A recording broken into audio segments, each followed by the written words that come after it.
자, 오늘은 이 생명체들이 먹이를 먹고 잘 싸기만 하면 되는데 이걸로 이상하게 저 독들을 만들어내는 친구들이 많이 있습니다. 도대체 뭘 먹고 독을 이렇게 만들어내는지, 어쩌면 근데 누구한테는 독이지만 누구한테는 또 독이 아닐 수도 있고, 아니면 그 독 성분은 모두에게 독인지 뭐 이런 것도 좀 궁금하긴 한데, 일단 독이라고 하면 우리가 흔히 생각할 때는 뱀이 이제 대표 선수인 것 같고요. 독의 정의라고 할까요? 뭐가 독입니까? 보통은 우리가 독이라 생각하는 건 사실 정확히 독소라고 부르는 게 맞고요. 그러니까 독성을 갖는 그런 물질들. 그리고 우리는 한국말로 쓰다 보니까 다 독이라고 하는데, 뱀의 독이랑 버섯의 독은 용어가 달라요. 톡신이 독소고요. 뱀 같은 녀석의 독은 베놈이라고 불러요. 이거는 공격의 용도로 쓰는 독. 그러니까 남을 공격해서 주입해서 위해를 끼치는 게 베놈이고, 포이즌이라 부르는 건 버섯처럼 나를 먹는 사람을 공격하는 독. 방어용으로. 베놈이 그런 뜻이에요. 네, 그래서 달라요. 공격용이냐 방어용이냐. 근데 우리 한국말로는 다 그냥 독이라고 하다 보니까 혼동이 있지만, 나를 먹으면 넌 가만두지 않겠어는 요건 이제 톡신이고, 톡신은 그 두 개를 합친 거기 이제 톡신. 톡신인데 용도에 따라서 베놈과 포이즌으로 구분이 돼요. 베놈과 포이즌. 그럼 이제 뱀들은 베놈이죠. 베놈이고, 고거나 뭐 버섯 이런 애들은 다 포이즌. 공격과 방어로. 네네네. 남에게 주입하느냐 아니면 내가 먹히면서 퍼뜨리느냐. 천연 베놈들이 엄청나게 많죠? 엄청 많죠. 아마 우리가 모르는 것도 계속 있을 거고, 어떻게 보면은 자기들끼리 싸우기 위한 독이었다가 이게 우리가 유용하게 쓰는 게 약 같은 거, 항생제라든지 이런 게 되는 거라서 용도에 따라 다르고 계속 새로운 게 발견되고 있어요. 특히 미생물 쪽에서는 계속 새로운 게. 갑자기 궁금해졌는데, 꿀벌은 베놈이에요? 포이즌이에요? 꿀벌은 보통은 베놈이라고 부르죠. 공격하는 거니까. 네. 근데 또 꿀벌이랑 말벌이랑 독 성분이 달라요. 또 이게 말벌 독은 보통 산성이고요. 꿀벌 독 같은 게 알칼리성이어서, 예전에 그럼 꿀벌 쏘인 데다가 말벌로 해서 중화를 시키면 어떨까를 찾아본 적이 있는데, 열심히 결론은 아나필락사스가 심하게 죽는다고 안 된다라고. 꿀벌 쏘인데 말벌 쏴서. 보통 순서가 바뀌죠. 말벌 쏘였으면 얼른 꿀벌로 이렇게 중화가 될까 궁금했는데, 산성 염기성 때문에 죽는 게 아니라 다른 독성 단백질들이 있는 거라 안 된다. 치봉이네요. 독성보다 스트레스 때문에 죽을 것 같은데 짜증나고. 여튼 동물들이 만들어낸 독 중에 어쨌든 독을 인덱스 같은 게 있는지 모르겠습니다만, 제일 센 독이라고 한다면 어떤 독이 제일 센 독이에요? 기준이 애매한데, 만약에 생명체가 만들어낸 거다 그러면은 보툴리둠 톡신이라는. 보톡스. 네네. 보톡스는 그 독소를 약하게 만든 거예요. 처리를 하고 막 해서. 실제로는 청산가리 같은 게 가장 대표적인 독이고, 청산가리는 사람이 만든 거죠? 청산가리는 그냥 무기물 종류입니다. 사실 지구가 태어나서 생명체가 만들어져 이런 과정에서도 초기 지구에 많이 있었던 물질이에요. 청산가리가? 네, 정확히 이제 시아나 수소라는 형태로 있었는데, 그 수소 대신에 칼륨이라고 부르잖아요. K. 얘가 붙으면 청산가리예요. 왜냐면 가리라는 말이 칼륨을 일본 발음으로 가리우무라고 부르거든요. 그래서 청산이 가리우무랑 붙어있다 해서 청산가리가 된 거예요, 우리나라에. 우리가 알고 있는 것 중에 가리 붙은 애들은 다 그런 거예요? 다는 아니고 아마 물질 중에선 그렇고요. 대체로? 뭐 생선 이런 데 가리 붙은 건 다 아닐 거고. 그건 아니고. 이 시안이 그 옛날에 해성 관측할 때 이슈가 된 적이 있어요. 옛날에 막 전체 빛을 스펙트럼으로 관측해서 화학 성분을 알 수 있게 된 지 얼마 안 됐을 때, 그때 지구 주변에 이제 해성이 하나 지나가는 거예요. 근데 그거를 관측해서 보니까 시안 성분이 이제 나온 거죠. 그래서 어떤 음모론이 이제 나오냐면, 이 해성이 지구 근처 지나가면 지구에 독소를 뿌려가지고 우리 멸종할 거다, 이런 게 실제로 엄청 공포 분위기가 조성이 돼가지고, 그때 막 신문 기사 같은 거 보면은 해성 지나갈 때 독소로부터 보호할 수 있는 알약 같은 거, 그러니까 사기꾼들이죠. 해성 방어 우산 막 이런 거 팔고 그런 거 되게 많았어요. 걔네들이 진짜 독 같은 존재들이네. 청산이란 이름도 재미있게 사이안이잖아요. 이게 보통 파란 색깔, 밝은 파란색의 사이안이라고 하는데, 이 이름이 붙은 게 실제로는 이 물질이 파랑이 아니에요. 근데 철이랑 붙으면 프러시안 블루라 부르는 물감색이 되거든요. 네, 그 프러시안 블루라는 게 철 하나에 사이안 6개 붙어 있는 건데, 여기다가 산성 물질을 넣으면 시아누스가 막 나와요. 그래서 청산가리 같은 중독되면 입술이 파래진다잖아요. 우리 몸의 혈관 피에 있는 철에다가 그게 붙어버려가지고 파란색으로 바뀌어요. 그래요? 그럼 이제 정상적인 산소 공급 기능이 다 못하니까 죽는 거고. 그러니까 청산가리 물질 자체는 파랗진 않아요? 물질은 전혀 아닙니다. 그냥 무색. 근데 그 친구가 철 성분과 붙으면 파래져요? 네. 근데 이제 우리 피에는 철 성분이 있으니까 먹거나 이렇게 당연히 먹으면 안 되지만, 여기가 이제 특히 또 빨갛게 잘 보이잖아요. 피부가 얇아서 여기 입술이 파래져요. 그래서 청산가리라는 이름이 붙은 거예요? 네, 청산이라는 이름이 그것 때문에 붙었고, 근데 아까 말한 그 보툴리눔 독소는 청산가리랑은 비교도 할 수 없을 정도로, 말도 안 될 정도로 독하고, 네, 웬만한 것보다 보통 단위가 뭐 10만 배 이상이다라고 다 말할 정도로. 근데 그 독이 작용하는 게 아까 얘기한 그거요. 이름을 잘 못해요. 예, 보톡스도 그렇고 예를 들어 보고독도 화학적인 거라기보다는 그 신경세포에 붙어있는 이온 채널을 교란해서 거기서 굉장히 큰 영향을 만들어내는 보고독은 이온 채널 교란한다고 보면 되고요. 이거는요. 보토리움 그것도 마찬가지예요. 보툴리눔 독소는 근육이 이렇게 펴지면 수축 이완해야 되잖아요. 수축을 못하게 해요. 그러니까 아세틸콜린이라는 신경 전달 물질을 딱 막아서, 그러니까 이거는 채널보다는 그걸 딱 막아서 쭉 이완만 되게 되니까 마비가 오게 되고 심장이 먹게 되고. 그건 신경 전달 물질이고 보고독은 이온 채널이고 근데 아까 얘기하는 시아노 그런 거 이름을 진짜 못해요. 그런 거는 신경독으로 작동하는 신경독은 아니고 굳이 말한다면 뭐 혈액독 같은 게 될 거고요. 뱀독이 보통 그런 게 많고 호흡에도 작용하죠. 그러니까 우리가 숨 쉰다는 거는 결국 우리 몸은 전자 전달이거든요. 이게 우리가 먹은 물질에서 수소를 떼낸다고 그랬잖아요. 그때 전자도 같이 뛰는 거거든요. 전자와 수소와 같이 계속 전달이 되는 거예요. 맨 마지막에 그 수소와 전자를 산소가 받아서 물이 되는 거거든요. 그런데 그 전자가 전달되는 과정을 방해해 버리는 거죠. 이게 안 되니까 결국 질식사하게 되는 거죠. 아, 그러니까 이게 독도 종류가 되게 여러 종류네요. 신경을 마비시키는 게 있고 우리 근육을 못 움직이게. 이완시켜서 수축을 못 하니까. 그래서 보톡스를 맞으면 주름이 펴지는 게 이완돼가지고 펴지는. 보톡스처럼 근육 이완되는 독들도 종류가 되게 많아요. 그것도 많을 거고요. 반대로 근육을 수축시키는 독도 있어요. 스트리크닌이라는 마전자나무라는 나무에서 나온 건데 이게 과거에는 가장 고통스럽게 사람을 죽이는 독이라고 유명했었어요. 수축만 시켜서. 수축을 시키는데 어떻게 되냐면 우리가 먹으면 이게 우선 특징이 맛이 굉장히 써요. 그래서 이게 검시관들이 과거에는 이걸로 독살이 된 날 보려고 사람을 해부를 해서 장기들을 갈아서 다 찍어 먹었어요. 쓴맛이 혀에 느껴지는 걸 보려고. 그걸 찍어 먹었다고요? 왜 죽었나 알아야 되니까 옛날에 뭐 빅토리아 시대 이럴 땐 그렇게 했고 이걸 먹으면 우리 몸에서 앞에 배보다는 등 근육이 강하잖아요. 그러니까 등 근육이 수축돼서 발 뒤꿈치랑 머리 뒤에만 땅에 다 그렇게 굽어서 떠요. 활처럼 후궁반정이라 부르는데 대표적인 게 파상풍균이 심하면 그렇게 돼요. 몸이 이렇게 거꾸로 그 상태로 굳어서 죽어요. 아치처럼 이렇게. 그렇게 되고 이제 횡격막이 안 움직이게 되면서 그 상태 그대로 지식을 하면서 정말 고통스럽게. 근데 이게 또 근육 수축이라는 거 바꿔 말하면 운동 능력을 높이는 거기도 하거든요. 그래서 과거에는 올림픽이나 이럴 때 선수들이 불법으로 그걸 썼어요. 소량 강장제라고 통용되면서 써서 이제 도핑에서 금지가 됐죠. 스트리크닌. 근육 수축을 내가 확 시킬 수 있는. 살짝 이제 수축 능력을 높이니까 이제 운동 능력이 높아지는. 후유증이 좀 남겠지만 제일 중요한 대회에서는 옛날에 많이 써서 다 금지가 됐죠. 그런 거. 야, 별독이 다 있네. 아, 근육을 수축시키는 거 있고 이완시키는 거 있고. 독이 작동하는 방식이 다 다르면 뭐가 가장 강한 독이에요? 라는 질문도 답하기가 애매하겠네요. 그거는 실험할 때 LD50라고 그래서요. 리탈 도우즈. 실험 동물을 했을 때 킬로그램당 얼마를 줬을 때 전체 실험 동물의 절반이 죽는 양. 그렇게 하는데 어떻게 죽는지는 따지지 말고 예, 아까 말씀한 그 보툴리눔 독소가요 1등이거든요. 그리고 2등이 보고독이에요. 아, 인간이 맞는 것보다 더 독해요? 고독하죠. 근데 보툴리눔 독소가 1등이고 2등이 보고독인데 그 차이가 보툴리눔 독소는 킬로그램당 1 내지 2 나노그램이고요. 보고독은 한 5 마이크로그램 단위예요. 그래서 보툴리눔 독소를 100으로 놓으면 보고독은 한 0.5 거의 한 10만 배 정도 차이는 난다 봐요. 쉽게 얘기해서 아마 보툴리눔 독소는 1g이면 아마 100만 명 단위로 사람을 살상할 수 있을 거예요. 자연계라는 게 그렇게 뭐 하나만 압도적으로 어떻게 될 수는 없는 거 아니에요? 그 보톨리늄 있으면 뭐 티톨리늄 이런 애들은 뭐 한 10만 명 죽이고 뭐 이 정도 돼야 되는 거 아니에요? 갑자기 걔만 그렇게 압도적으로 독을 세게 낼 수 있어요? 이게 인간의 약점을 공격하면 돼요. 왜냐면 인간은 신경 체계가 굉장히 중요한데 근육이 펴진다는 것도 관련되어 있는 뭐 스네형 간의 단백질을 공격하는 것도 있지만 신경 근육 간의 작용 자체를 얘가 막아요. 마비가 오게 되도록. 인간이 신경이 약하다 보니까 보거독도 위험한 게 신경 채널에 작용하는 거고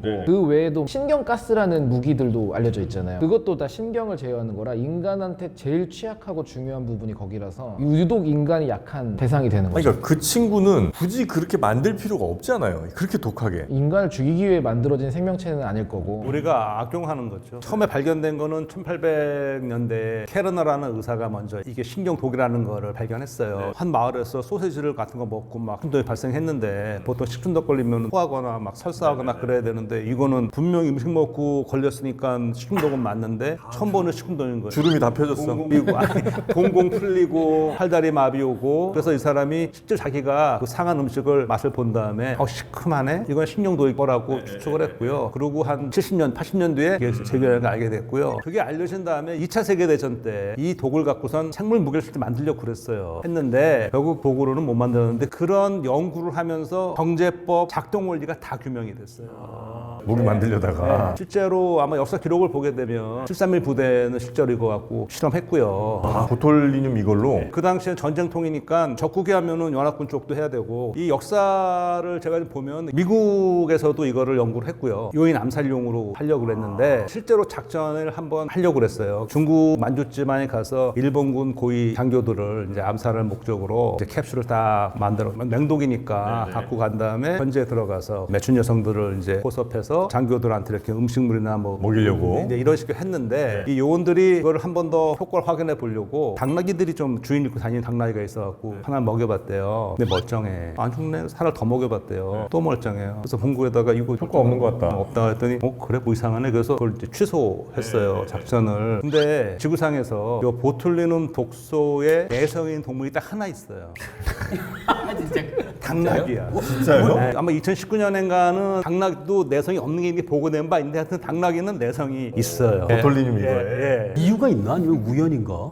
그래야 될 이유가 있나? 보톨리늄 얘 친구는 어떤 세균의 미생물이 클로스트리디움 보툴리눔이라는 세균이 있어요. 클로스트리디움 보툴리눔은 얘는 절대 혐기성이어서요. 산소에 있으면 죽어요. 예. 우연인 것 같네요. 산소에 있으면 죽기 때문에 뭐가 썩거나 그럴 때 통조림 같은 데 들어가면 큰일 나는데요. 대신 뭘 만드냐 하면 자긴 죽더라도 포자를 만들어요. 산소가 없을 때. 그 딱 아주 강한 포자로 남아있기 때문에 토양에 이런 게 뭐 있죠. 우연일 것 같은 게 보통 캡사이신 같은 것도 인간이나 포유류는 고통을 느끼는데 조류는 전혀 안 느끼거든요. 아 걔네들은 핵불닭볶음면 먹어도 괜찮아요? 근데 걔네는 아예 안 느껴요, 수용체가. 왜냐면 목적 자체가 씨앗을 퍼뜨리고 싶은 고추라는 채소인데 새가 먹고 날아가다가 배설을 하면 씨앗이 퍼져요. 근데 포유류는 도움이 안 되는 거예요. 멀리 갈 수 없으니까. 일종의 그것도 공생진화 같은 느낌이네요. 그렇죠? 독을 만드는 것도 그래요. 보고 같은 경우도 독을 자기가 만드는 게 아니거든요. 보고요? 누가 만들어요? 그러니까 보고가 독이 있는 거는 두 가지 설명하는데요. 음식 먹다 보면 독이 들어오잖아요. 그거를 모아두는 거 하나. 그리고 보고에 살고 있는 특정 미생물들이 그 독을 만들어주는 거. 그래서 실제로 양식 보고는 그래서 독이 거의 없대요. 천연복도 새끼 상태에서는 독이 없고 크면서 아, 점점 그러겠네. 처음에는 없으니까. 그래서 몸에 특정한 데다 보관하고 있기 때문에 전문 자격증 가지신 분이 그걸 다 제거한 상태에서만 보고를. 그럼 보고는 독을 갖고 있는 이유가 누가 나를 먹으면 너도 죽을 거야라는 거예요? 네. 자꾸 이제 너네 죽으니까 나는 이제 앞으로 안 먹겠지라는 요 생각을 가진 거죠? 보통 이제 보거를 먹으면 그 생명체가 죽으면 이게 쌓이다 보면은 보거는 먹으면 안 된다라는 걸 생명체들이 학습이 되니까 나는 독이 있는데 독이 있는지 안 가르쳐 줄 거야 라는 것보다 나는 독이 있으니까 웬만하면 먹지 마 라는 게 유리하잖아요. 독이 있는 애들은 이렇게 뭐 색깔도 화려하고 멀리서도 보이게 하고 그게 유리하죠. 그죠? 그렇죠. 개구리도 개구리도 그렇고. 독화살 개구리 막 화려하고 버섯들도 일반적으로 그렇고. 독 있는 버섯들이 더 화려하죠. 보통 그렇죠. 근데 독버섯 중에 화려하지 않은 것도 있으니까 절대 야생의 버섯은 버섯은 전문가들도 네. 많이 사고가 난다. 그거는 절대 절대로 하는 게 너무 비슷해서. 자, 하여튼 그 독 중에는 보톨리늄 이 친구가 만든 게 가장 압도적으로 압도적으로. 그렇게 조금만 있어도 그렇게 효과가 있으면 보톡스 시술 굉장히 싸게 해줘야 되는 거 아니에요? 아, 그러니까 그게 이게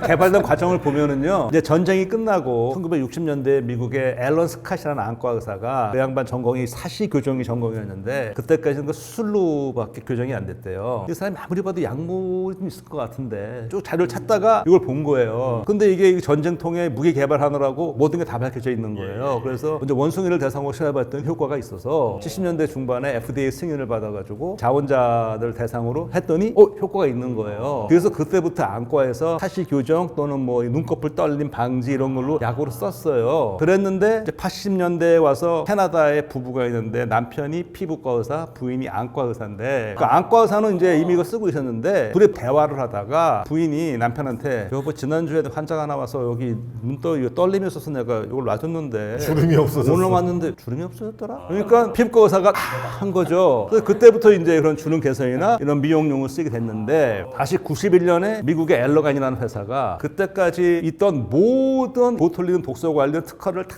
사요. 다 돈 주고 다 사. 지적 재산권을 앨런 스캇도 팔았어요. 돈 많이 받고. 근데 지금 되게 후회한대요. 그걸 다 한 다음에 보툴리눔의 보, 톡신의 톡스에서 보톡스였고 딱 출시를 딱 한 게 지금 우리가 만든 건데 결국 이거는 말씀하신 것처럼 세균을 키워서 독소를 정제한 다음에 그걸 엄청 희석해서 하는 거니까 다 물이네.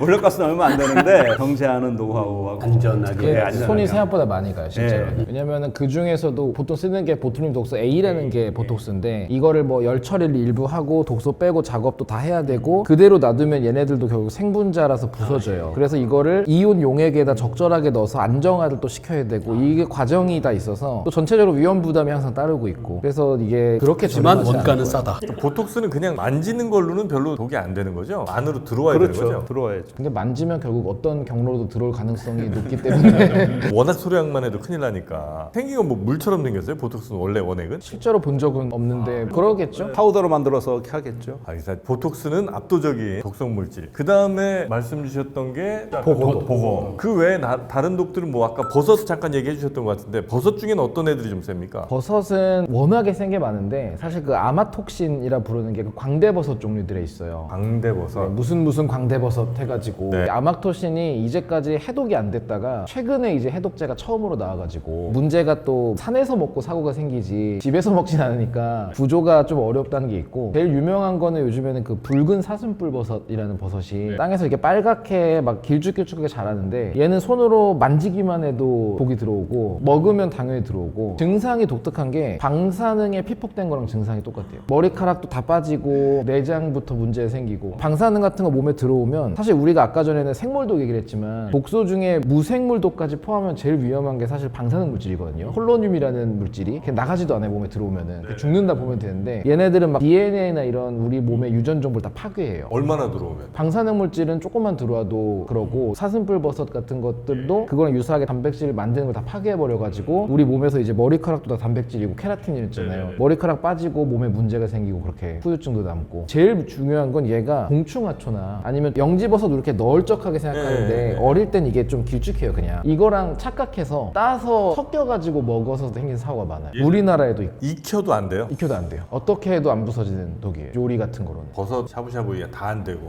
절대 안 되죠.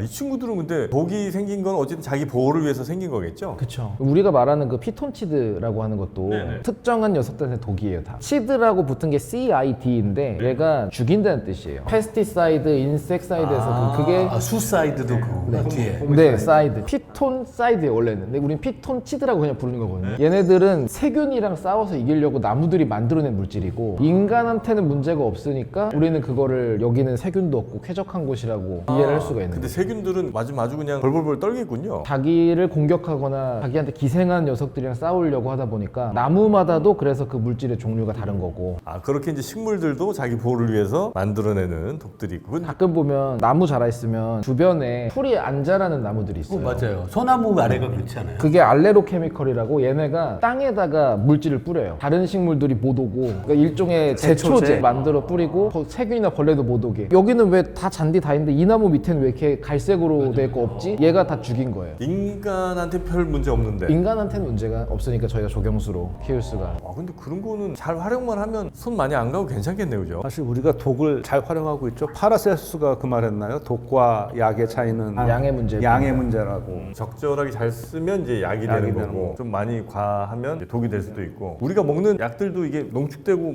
양이 많아지면 당연히 우리에게 독으로 오는 거겠죠, 뭐. 그렇죠. 물도 많이 먹으면 그렇다 그러더라고요. 물도 치사량이 있다고. 7, 8리터 될 거예요, 바로. 한꺼번에 이렇게 먹으면 못하겠지 설마. 가끔 사고 나요. 옛날에는 물 많이 마시기 대회 이런 게 있었어요. 물 많이 마시게 돼가지고. 상품 걸어 우리나라보다 외국에서 좀 있었는데 그때 먹고는 몸이 너무 묽어지니까 신경 전달이 안 되는 거예요. 그 이온 밸런스 이온이 깨져가지고 없어서. 그래서 이제 의식을 잃고 죽고 이런 아니 일이 물을 많이 먹는다 치고 많이 먹으면 갑자기 많이 먹으면 어쨌든 이렇게 막 소화돼서 나갈 거 아니에요. 급성이니까. 또 대표적으로 두꺼비 종류들, 뭐 개구리, 두꺼비 이 친구들도 이제 독이 많은 편인 거죠. 개구리가 바트라코톡신이라는 독이 있는데 단어 자체가 그 개구리라는 뜻이에요. 개구리독. 테트로도톡신이란 것도 보고독이라는 뜻이에요. 테트라가 4개고 오도르가 이빨이거든요. 그거는 이가 4개가 이렇게 있어요. 그래요? 이걸로 깨먹는 거예요. 보고 이가 4개예요. 네, 사진 보시면 이렇게 있어갖고 앞니만 있어가지고 그래요? 이렇게 톡톡 깨가지고 먹어요. 조개나 이런 이건 거를. 그럼 사람이처럼 보이는 그거 아니에요? 네, 그렇죠. 널쭉하게 이렇게 돼가지고 그래서 4개 이빨 있는 놈의 독이 테트로톡신이고 바트라코톡신은 그 독화살 개구리 개구리독 그리고 두꺼비독이 부포톡신이라는데 두꺼비류를 부포리데아라고 종을 불러요 아예. 그러니까 두꺼비독이란 뜻이에요 얘네도. 귀 밑 샘에서 만드는데 얘도 상당히 독성이 높아가지고 위험한 녀석이고 근데 재밌는 게 당연히 독이 한 종류가 있는 건 아니거든요. 두꺼비가 이것만 만들 리도 없고 종에 따라 다르니까. 근데 버섯 중에 매직 머쉬룸이라고 향정신성 버섯이 있어요. 여기가 보통 실로시빈 이런 거 들어있는데 얘네가 DMT라는 물질과 유사한데 얘가 향정신성 물질인데 두꺼비 중에 이 물질을 만드는 두꺼비가 있어요. 그래서 자기 몸에서 만들어요. 네, 이거를 만들어가지고 이게 콜로라도 강 두꺼비인가 해서 미국에 있어요. 그래서 찾아보시면은 개구리를 할지 마시오라는 경고문이 국립공원에 있어요. 사람들이 이게 향정신성이라니까 두꺼비를 잡아서 등을 막 하는데요. 말도 안 돼. 사진이 있어요, 그게 인터넷에. 그리고 막 심슨 같은 만화에도 홈런 심슨이 두꺼비 핥는 걸로 막 나오고 눈 풀려가지고. 아, 그거 어떻게 들어와서 어떻게 알려요? 그 진짜 효과는 사실 거의 없긴 하대요. 왜냐면 너무 적은 양이고. 효과도 없는데 그걸 앓고 있어. 근데 그래도 하는 사람들이 세상에는 있죠. 솔직히 생각하면 보거를 처음 먹은 사람도 있을 거고 살아남아서 버섯도 독버섯 아니고 구분하게 있는 것처럼 두꺼비를 핥는 사람도 있는 거죠. 죽기에 모자라서 살아있는 것뿐이지. 아, 그럼 그 친구는 진짜 잘해서 먹으면 그 효과가 있는 거예요? 있긴 있대요. 미세하지만 이유는 모르겠습니다. 왜 하는지는 저도. 그 사람들은 이 두꺼비도 핥아보고 저 두꺼비도 핥아보고 하다가 발견한 걸 거예요? 아니면 이게 알려진 다음에? 알려진 다음에 그렇겠죠. 설마 그쵸. 버섯이야 어쩌다가 먹어보면서 찾았겠지만. 근데 왜냐면 옛날부터 그런 두꺼비 같은 게 향정신적인 효과가 있을 거라는 걸 예상을 한 게 우리가 마녀 같은 캐릭터나 이런 거 오, 보면 맞다. 이런 가마솥에 맞아, 맞아. 버섯 맞아. 넣고 풀 넣고 두꺼비 넣고 아, 막 맞아, 넣잖아요. 맞아. 버섯이나 뭐나 다 향정신성이에요. 이 사람들이 원했던 거 뭐 사랑의 묘약이라든지 정신적인 걸 와, 원했잖아요. 알고 했다는 얘기네. 네, 그러니까 그런 경험들이 그려진 게 마녀의 그런 게 아니었을까. 개구리 튀겨 먹으려다가 실수로 두꺼비 먹고 약간 기분이 이상했나? 그럴 수도 있죠. 개구리인 줄 알았는데. 아, 그런 옛날부터 그러면 핥아먹은 사람이 있었네. 네. 인간은 생각보다 대단하기 때문에. 근데 저는 항상 이렇게 생체 독이 있는 생명체들 이야기 들을 때마다 좀 궁금한 게 이상한 질문일 수도 있는데 독을 어쨌든 자기도 품고 있는 거잖아요. 근데 자신한테는 위험하진 않나 봐요. 이게 보거한테는 연구가 돼 있어요. 예를 들어 테트로톡신이 왜 보거는 중독이 안 되냐. 얘네들은 그 이온 채널 쪽이 좀 다르게 유전자가 진화를 해버려가지고 보거독은 보거한테 효과가 없어요. 근데 자기 독의 효과를 느낀 애들도 있긴 해가지고 예를 들어 뱀으로 독사가 다른 뱀 이렇게 찌르면 죽어요, 걔네도. 그래서 아, 독사끼리도? 네, 걔네 싸우죠. 뱀이 뱀 잡아먹기도 하니까. 이게 쭉 뽑는데 앞에 뭐 이렇게 걸려갖고 튀어나와. 또 이렇게 들어와서. 반사. 그럼 죽을 수 있겠죠. 아, 너무 슬프다, 근데 그렇게 되면. 자기 독에 자기가 죽을 수도 있다는 거죠, 독사들은. 모든 생명체가 자기 독의 면역인 건 아니다 보니까. 아, 그래요. 보고 정도는 이제 자기 독의 면역이 좀 있지만. 보거는 유전체 검사로 확정이 된 거라서 얘는 확실하고. 아까 보톨 크로스티딘 보틀리눔. 그 친구들은 자기 독에 괜찮아요? 얘는 세균이기 때문에요. 아무 상관이 없죠. 아, 그래요? 아, 세균들이 독에 좀 강한 모양이에요. 단순해서 뭐 단세포고 얘는 만들어 밖으로 분비하는 것 뿐이니까요. 신경도 없고 근육도 없고 그러니까 아, 마비될 것도 없구나. 네, 당할 게 없어요 얘네들은.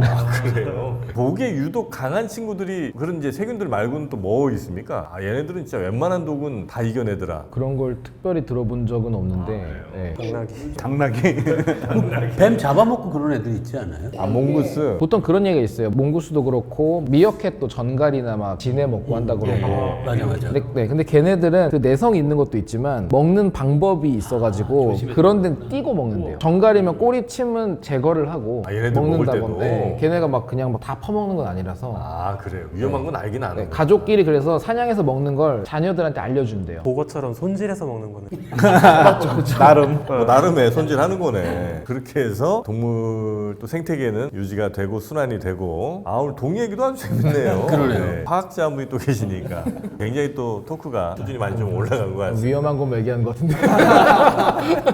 예전에는 이제 약초 같은 거 많이 먹었었잖아요. 이렇게 산에 가면 뭐 신만이 선생님들도 많이 계시고 그분들이 이제 약초 독초 이렇게 잘 구별해 갖고 잘 찧어서 뭐 이렇게 입에 이렇게 넣어주면 갑자기 막 무협지 같은 데 보면 정말 온몸이 거의 뭐 걸레가 됐는데 이렇게 짜서 입에 한 방울 떡 떨어뜨리면 이렇게 갑자기 막. 갑자기 생기가 돌고 그런 거는 과장이 좀 심하다고 봐야 되겠죠? 아니면 뭐 효과가 좀 있을 수도 있나? 과장이죠 사실. 현대 약이 거기 있는 그런 성분만 뽑아서 네. 농축해 알약이나 물약으로 만든 거라 자, 효과만 보면은 그게 더 큰데 천연에 있던 것들은 뭔가 그 외에도 복합적이니까 꿀이 설탕물보다 몸에 괜찮다고 하는 게 벌이 가져오면서 뭐 프로폴리스나 여러 가지 다른 물질이 같이 있으니까 그냥 달기만 한 게 아니거든요 얘는. 그런 것 때문에 긍정적일 거라고 보는 거지 사실 하나의 효과만을 본다면 약이 더 좋긴 하죠. 우리 옛날 그 무슨 약초나 아니면 두릅, 원추리, 뭐 감자싹 이런 게 어떤 증상에 막 쓰이기도 하잖아요. 우리 어렸을 때 뭐 많이 먹었지? 익모초 같은 거 혹시 기억도 나세요? 또 나는 이게 자꾸 김범준 교수님한테 의지하게 되네. 다른 분들 익모초 인문초가 뭐였지? 이름은 들어봤는데 되게 써요. 애들이 이제 밥 잘 안 먹고 그러면 익모초를 먹여요. 그러면 아 모든 게 달게 느껴지는 거예요? 네. 엄청 써요 그게. 재밌다. 와, 그래갖고 와, 나 그거 먹어봤는데 정말 너무 써. 그 다음부터는 진짜 꿀맛입니다. 웬만한 건 다 꿀맛이야. 약초 같은 것들도 어떤 약성분들이 들어있을 수는 있는 거죠. 들어있죠. 들어있죠? 네, 들어있으니까 썼던 거고 네. 아스피린 같은 것도 흰 버드나무 껍질을 버드나무 맞아. 벗겨서 하는 것처럼 거기서 실제로 발견이 되고 항암제도 지금도 아까 그 흙 퍼서 하신다는 것처럼 네. 자연에는 약성분이 충분히 있고요. 근데 이거를 좀 더 경제적으로 안전하게 많이 만들려면 이제 현대 과학기술이 적용될 수밖에 없으니까 그런 방식을 저희가 택하는 거고 그 외에도 사실 약성분도 있지만 독성분도 워낙 많아서 어떤 거 좀 있어요? 사실 제일 유명한 건 우리나라에서 고사리가 제일 유명하죠. 고사리? 네, 고사리를 말려서 물에 충분히 헹구지 않으면 독이 있고요. 이게 생각보다 강해서 메타데이터 같은 거 통계적으로 봤을 때 중국이랑 우리나라 이 동북아시아 쪽이 위암으로 인한 사망률이 다른 데보다 높대요. 그게 고사리일 수 있는 거야? 고사리가 위암 발병을 높이는 암협회 그 세계 알려져 있는 거야? 정해져 있어요. 발암물질 목록에 고사리가 딱 들어가 있어요. 신기하다. 꽤 위쪽 랭크로. 우리나라는 그걸 먹는 방법이 개발이 돼서 안전하게 먹게 된 거고 이걸 그냥 대충 먹거나 가축이 먹거나 그러면 오히려 문제가 생겨서 사실은 독이랑 약이랑 한 끗 차이잖아요. 그렇죠, 그렇죠. 그러니까 양이 맞아. 지나치면 독이 되고 적당히 먹으면 약이 될 수도 있는데 고사리도 혹시 그럴 수 있는 거 아니에요? 이게 많이 그렇게 생각하고 화학하시는 분들도 아 이게 위험한 거 없다. 결국 양이 적으면 다 좋을 수 있어라 하지만 아무 쓸모없이 독만 되는 물질도 세상에 많이 있어요. 아 그래요? 네, 뭐 포르볼이라는 분자가 있는 과일 같은 것도 있는데 외국에 이것도 유일한 쓸모가 동물한테 암을 만들어서 암 연구를 하기 위한 그 발암 물질로만 쓰지. 암 유발하기 위한 도저히 쓸모가 없다가 결론으로 나는 쓸모가 것들. 있는 거네요. 그게 아, 그러니까 모든 약은 양이 지나치면 독이 될 그렇죠. 수 그 있지만 순서가 맞는 거예요. 어떤 독이나 양을 잘 조절하면 약이 되는 건 아니구나. 역은 성립하지 않는구나. 미래는 모르겠지만 어쨌든 지금 사람들이 포기한 물질들도 많이 있죠. 이런 얘기 들을 때마다 신기한 게 우리 선조들이 과거에 다 먹어봤으니까 알 거 아니에요. 이건 약이고 이건 독이고. 진짜 이걸 알아내는 과정에서 숱한 네. 선조들이 근데 고사리는 왜 이렇게 드시는 거예요 도대체? 맛있잖아요. 맛은 있어요. 난맛 없. 맛있어요. 고사리 맛있어요? 고사리나물 맛있죠. 저 엄청 좋아해요. 아 고사리? 어렸을 때부터 밥에 고사리만 부어서 비벼 먹고 그랬거든요. 진짜로? 네, 근데 그래서 저희 외할머니가 그렇게 먹으면 일찍 죽는다고 그러지 말라고 몸에 안 좋으니까 많이 먹지 말라고 항상 뭐라고 했었어요. 진짜로요? 아니 고사리 생긴 게 좀 징그럽지 않아요? 우리 고사리 손. 확대해서 사진 찍힌 거 보면 좀 많이 무섭게 생기죠. 그렇죠. 네. 확대하면 다 무섭지 않아요?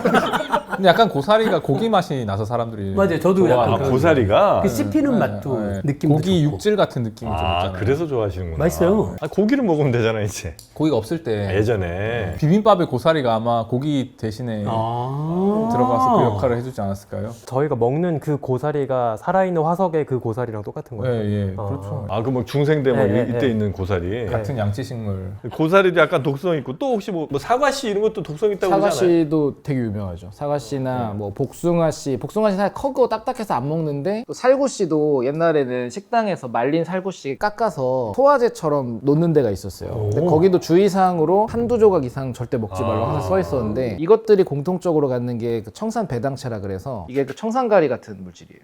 그리고 몸에 들어가면 위에서 반응하면 똑같은 물질이 생겨나고 아, 그럼 얘네들도 그러면 자기네 씨 보호하기 위해서 이렇게 그런 건가? 그런 목적일 수도 있고 사실 그 시아나 물질이라는 것 자체가 질소랑 탄소로 돼 있는 거라서 얘가 뭐 다른 뭔가를 만들 때 아까 말씀하신 뭐 단백질 재료라든지 이런 걸 만들 때 재료로 쓸 수 있는 가능성이 충분히 있어요. 네. 근데 얘가 영양 목적도 있을 거고 보호 목적도 있을 건데 그것들은 안 먹는 게 좋죠. 특히 사과씨 같은 거는 그냥 통으로 먹을 때 실수로 드시기도 하는데 이게 180개가 200개인가 정도를 먹으면 한 번에 그러면은 청산가리 치사량 수준이 될 정도라 진짜요? 생각보다 많아요. 사과 180개? C만 C 사과 하나에 C가 여러 개 있잖아요. 근데 이게 C만 180개? 네, 그 정도 이상이면 이제 성인 기준으로 생각보다 많은 양의 청산 물질이 생겨서 근데 이건 딱딱하니까 그냥 사과 먹다가 씹지 않고 그냥 꿀꺽 삼키거나 하면 씨 전체를 그럼 뭐 그렇게 위험한 건 아니겠죠? 그래도 굳이 드실 필요는 없다. 모험을 할 것까지는 그러면 사과즙이나 주스 만들 때 사과 씨를 안 빼고 하죠 원래. 근데 그래도 그게 뭐 즙으로 나오는 건 아니고 찌꺼기로 분류될 테니까 통사과로 아예 약간 펄프 있는 것처럼 되는 건 몰라도 요새는 다 즙만 짜내니까 그런 문제는 없을 거예요.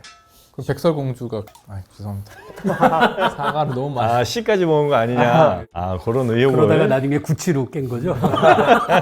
그 감자싹 요거는 독 있다는 건 워낙 알려져 있죠. 유명하죠. 솔라닌이라는 물질이 그렇게 있어서. 보라색 비슷하게 이렇게 바뀐 건가 그게? 색 상관없이 그냥 싹이 토독토독 나오면은 그 싹 부분들에 도려내야 되게는. 도려내야 돼요. 근데 걔는 왜 그런 독을 갖도록 됐을까요? 그거는 우리 놀이를 위한 거 아니었을까요? 감자에 싹이 나서 이파리에. 아니 감자가 무슨 과일하고는 다른 거겠구나. 동물이 그걸 섭취하기 위해서 씨를 옮기거나 하는 건 아닐 테니까. 그럼 감자의 녹말 그 덩어리는 결국 나중에 씨가 발화하기 위해 필요한 에너지 공급 물질로 작동하는 건가요? 그렇죠. 그 과일하고는 다른 거죠. 근데 감자는 일종의 그 걔네가 무성생식을 하는 거잖아요. 그렇죠. 그 씨로 싹들이. 하는 거 아니니까. 씨도 유성생식도 하지만 그 감자의 싹으로 번식이 되기 때문에 네. 그래서 감자 이렇게 잘라서 심으면 감자가 또 생기잖아요. 그래서 걔 그 싹을 안 먹게 해야지 번식에 그러네요. 유리하기 때문에 싹이 발화하기 전엔 먹어도 어디 옮겨 놓아주면은 거기서 그 단계는 아직 저장 단계일 뿐이니까 상관이 없다가 그렇구나. 이제 싹이 이해했어요. 나면 이제 살아가야 되는 단계니까 아마 보호하려고. 감자싹도 좀 가능하면 안 먹는 게 좋고. 감자싹 드시는 분은 아마 없는 걸로 알고 있어요. 아, 그거 우리나라 사람들은 먹었을 것 같아. 왜냐면 저 고사리도 먹는데 감자싹이라고 씹으면 약간 좀 고기 맛 나지 않아요? 그러니까 감자싹? 우리가 흔히 즐겨 먹는 것들 중에서 옛날에는 그렇게까지 오래들 안 사셨으니까 그 장기 섭취했을 때 건강의 유해성에 대해서 제대로 평가 안 해본 것들이 많을 수도 있다는 생각이. 아, 두릅 얘기도 있네요. 두릅도 이렇게. 맛있는데? 초장에 데쳐서 소라장 먹으면 진짜 맛있는데 안 드세요? 아, 초장에? 아, 두릅회. 맛있죠. 그건 초장 찍어 먹으면 괜찮은 거죠? 초장 덕분은 아니고 그냥 먹을 수 있는 손질한 있는 아, 거라서. 그래요? 아, 이것도 뭐 잘못 먹으면 복통이나 뭐 설사 같은 거 유발한다는 얘기는 들어본 것 같은데 그런 복통이나 설사 유발한다는 것 자체가 독성이 있다는 거겠죠? 그죠. 우리가 죽을 정도는 아니지만 네. 이걸 어떻게든 배출을 하고 싶을 때 구토를 하거나 설사를 하거나 이런 반응들로 나오는 거라서. 보통 요리를 하면 어쨌든 고온을 거치잖아요. 근데 그래도 이런 독성이 사라지거나 하는 건 아닌가 보네요. 독성이 사라지는 건 보통 단백질 독이나 이런 건 그런데 보통 버섯 독이라든지 보거도 익혔을 때 괜찮다면 그냥 통으로 막 바싹 구워서 먹겠죠. 네. 그렇게 못하는 게 이런 건 열로 제거가 안 돼요. 근데 참 우리나라 사람들이 대체로 전 세계에서도 나물류 제일 많이 먹는 사람들이죠, 우리나라가. 아시아권이 많이 네. 먹을 것 아, 같아요. 아시아권이라기보다도 하여튼 우리나라만큼 나물 많이 먹는데 난 못 본 것 같은데. 모든 야채가 다 나물화되잖아요. 모든 게 다 김치화되죠. 다 고수김치도 있던데. 다 돼. 외국 나가면 잘해야 뭐 상추 좀 먹고 향 내는 거 뭐 이런 거 정도 뿌리고 저 시금치 정도 먹고 감자, 양파 이 정도 먹지. 우리처럼 길가에 나는 뭐 쑥이며 민들레도 먹고. 다 먹잖아요. 생각해보면 저도 외국 생활했으니까 베지터블 섹션이 한국이 훨씬 큰 것 같네요. 생각해보니까 아, 외국보다? 다양성을 따져봤을 때 그렇죠. 외국에는 오히려 육류 세션이 막 맞아. 뭐 스위스에 있을 때는 막 사슴고기, 말고기 막 이런 것들이 이제 있으니까 고기 사면 옆에 그 쌈 코너만 해도 열종용 여기 쌓여 있잖아요. 아, 쌈밥집 가면 도대체 쌈을 안 싸먹는 게 없어. 거기는 이제 치즈에 약간 몰빵한 느낌이니까 치즈가 막 아예 그래요? 한 냉장고 기계가 다 뭐 어지간한 야채들은 그냥 한번 데치면 다 먹을 수 있다고들 생각하셨나 봐. 약간 씁쓸한 맛 나는 거 그게 독성입니까? 혹시 왜 채소들 보면 씁쓸한 맛 나는 게 좀 있잖아요. 보통은 독들이 알칼로이드라서 쓴맛을 갖는데 아, 그래요? 그거랑 상관없이 뭐 쓴바기도 먹고 하는 거 보면 그거랑 무관하게 그냥 먹는 것 같긴 해요. 우리나라에서. 그러니까 쓴바기는 얼마나 썼으면 쓴바기라고 하겠어. 근데 그냥 먹잖아. 참 대단합니다. 그러나 그런 야채 사랑, 채소 사랑이 우리 또 건강한 식단에는 더 어울리지 않나. 근데 그게 좀 저는 궁금한 것 같아요. 우리가 신맛, 단맛 이런 거랑 다르게 쓴맛이라고 하는 거는 나쁜 맛이라는 뜻에 가깝다고 생각하거든요. 쓴맛. 왜냐면 그 아까 농담처럼 얘기했지만 우리 선조들이 온갖 걸 먹고 많은 분들이 돌아가시면서 우리가 먹을 수 있는 거를 알려주신 건데 어떻게 알려줬냐? 뭐 이거는 먹어도 돼, 이거는 먹으면 안 돼라고 알려준 게 아니라 우리가 이제 맛을 느낄 수 있는 시스템을 주신 거죠. 그래서 먹으면 안 되는 맛이라고 하는 거를 쓴맛으로. 쓴맛으로 느낀 사람들이 생존하고 번식했기 때문에 사실 저는 이 쓴맛이라고 하는 게 어떻게 보면 음식의 위험성을 판단하는 중요한 센서라고 생각하는데 그렇게만 보기 힘든 게 또 적당한 쓴맛을 우리 인간들이 즐기잖아요. 그건 참 신기해요. 신기한 것 그거는 같아요. 사실 문화가 돼버린 거고 적응이 돼서 우리가 그런가? 선조라고 했지만 그 쓴 거를 거부한 거는 유인원까지 가야 돼요. 그때 보통 우리가 싫어하는 게 희한하게 인간이 쓴 거랑 끈적하고 비릿한 걸 싫어하는데 이게 공통적으로 단백질 물질 같은 게 부패할 때 생기는 물질이 그 두 가지 특성을 가져요. 네네. 그래서 그거는 상한 거다. 이거는 먹으면 병에 걸린다라는 걸 알게 되는 쪽으로 계속 바뀌었다라고 되어 있고 그 단맛을 좋아하는 것도 잘 익은 과일이나 당분이 많아서 에너지가 높은 거. 그리고 술도 사실 에탄올로 단맛을 가져서 인간이 개보다 냄새를 더 잘 맡는 물질이 몇 개 없는데 그중 하나가 알코올이래요. 고에너지로 잘 익은 과일을 찾아낼 수 있도록 지어였다고. 네네네. 그 과정에서 쓴 거를 싫어하게 된 것 같고, 그리고 쓴 거를 지금 즐기는 건 사실 저는 고수를 비누 맛으로 느끼고 안 먹는 사람인데, 그런 사람들한테도 굳이 고수를 전도하는 사람들 있잖아요. 맛있다고 먹어보라고. 어느 순간 보면 난 비누 맛을 즐기게 됐어라는 분들이 가끔 있어요. 그런 거 보면은 약간 학습된 쓴맛을 즐기는 게 돼버린 게 아닐까. 매운 문화적으로. 것도 좋아하고 하게 된 그 거죠. 커피가 그런 것 같네요. 생각해보면 다들 처음에 커피를 마셨을 때 쓰다고 생각하죠. 저는 지금 에스프레소를 되게 즐기는데 처음에 에스프레소 먹었을 때 이 사약 같은 느낌이었잖아요.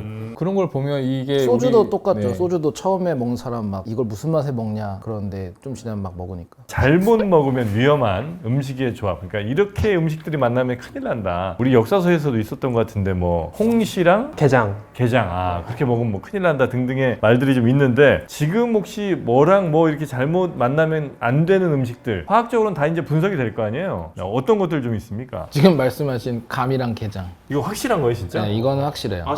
이거는 과학적으로도 맞아요? 왜 그런 거예요? 감에 그 떫은 탄닌산이라는 성분이 많은데 이게 게나 이런 종류들이 아미노산 농도가 워낙 높아요. 그래 게만이 아니라 고기도 마찬가지인데 감이랑 단백질을 먹으면 얘가 위나 장에서 돌처럼 뭉쳐요. 이게 실제 케이스도 되게 많아서 감 위석이라고 찾아보면 막 의학 자료도 되게 많아요. 이 큰 거 막 수술로 빼내고 막 이런 거. 그 정도예요? 네, 이거는 장기간에 먹었다고 바로 짠 생기는 게 아니라 생활하면서 이제 계속 점점점 큰 게 만들어지고요. 탄닌이랑 아미노산이라고요? 네, 단백질 종류들. 근데 호랑이는 왜 꽃감을 좋아해요?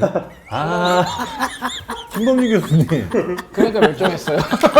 죄송합니다. 아니 근데 와인에도 탄닌 많이 들어있는 거 아니에요? 맞아요. 그럼 와인이랑 고기, 그러네. 뭐 와인이랑 해산물 먹으면 그것도 좋을 건 없죠. 그래서 그걸 같이 먹는 거는 권장하는 건 전혀. 그 핵심은 탄닌과 아미노산. 그러니까 탄닌이라고 하면 떫은 맛 나는 뭐 감에도 있는 혹은 뭐 포도주에도 있는 그런 탄닌, 커피에도 있나? 커피에도 조금 있죠. 많이는 아니고. 그건 많이 들어있는 친구들하고 육류 혹은 뭐 이런 갑각류 이런 것들은 먹으면 뭉쳐서 돌처럼 굳어져요. 이거 당연히 그걸 빼서 어떤 성분인가 분석을 했을 때 그 조성까지 확인이 된 확실한 내용이에요. 와 그래요? 이게 약간 신기한 게 아까 조선 왕조실록 이야기 하셨으니까 그 경종 때 기록을 보면은 이미 그때 의관들도 얘네 궁합이 안 좋다는 건 알고 있었던 것 같아요.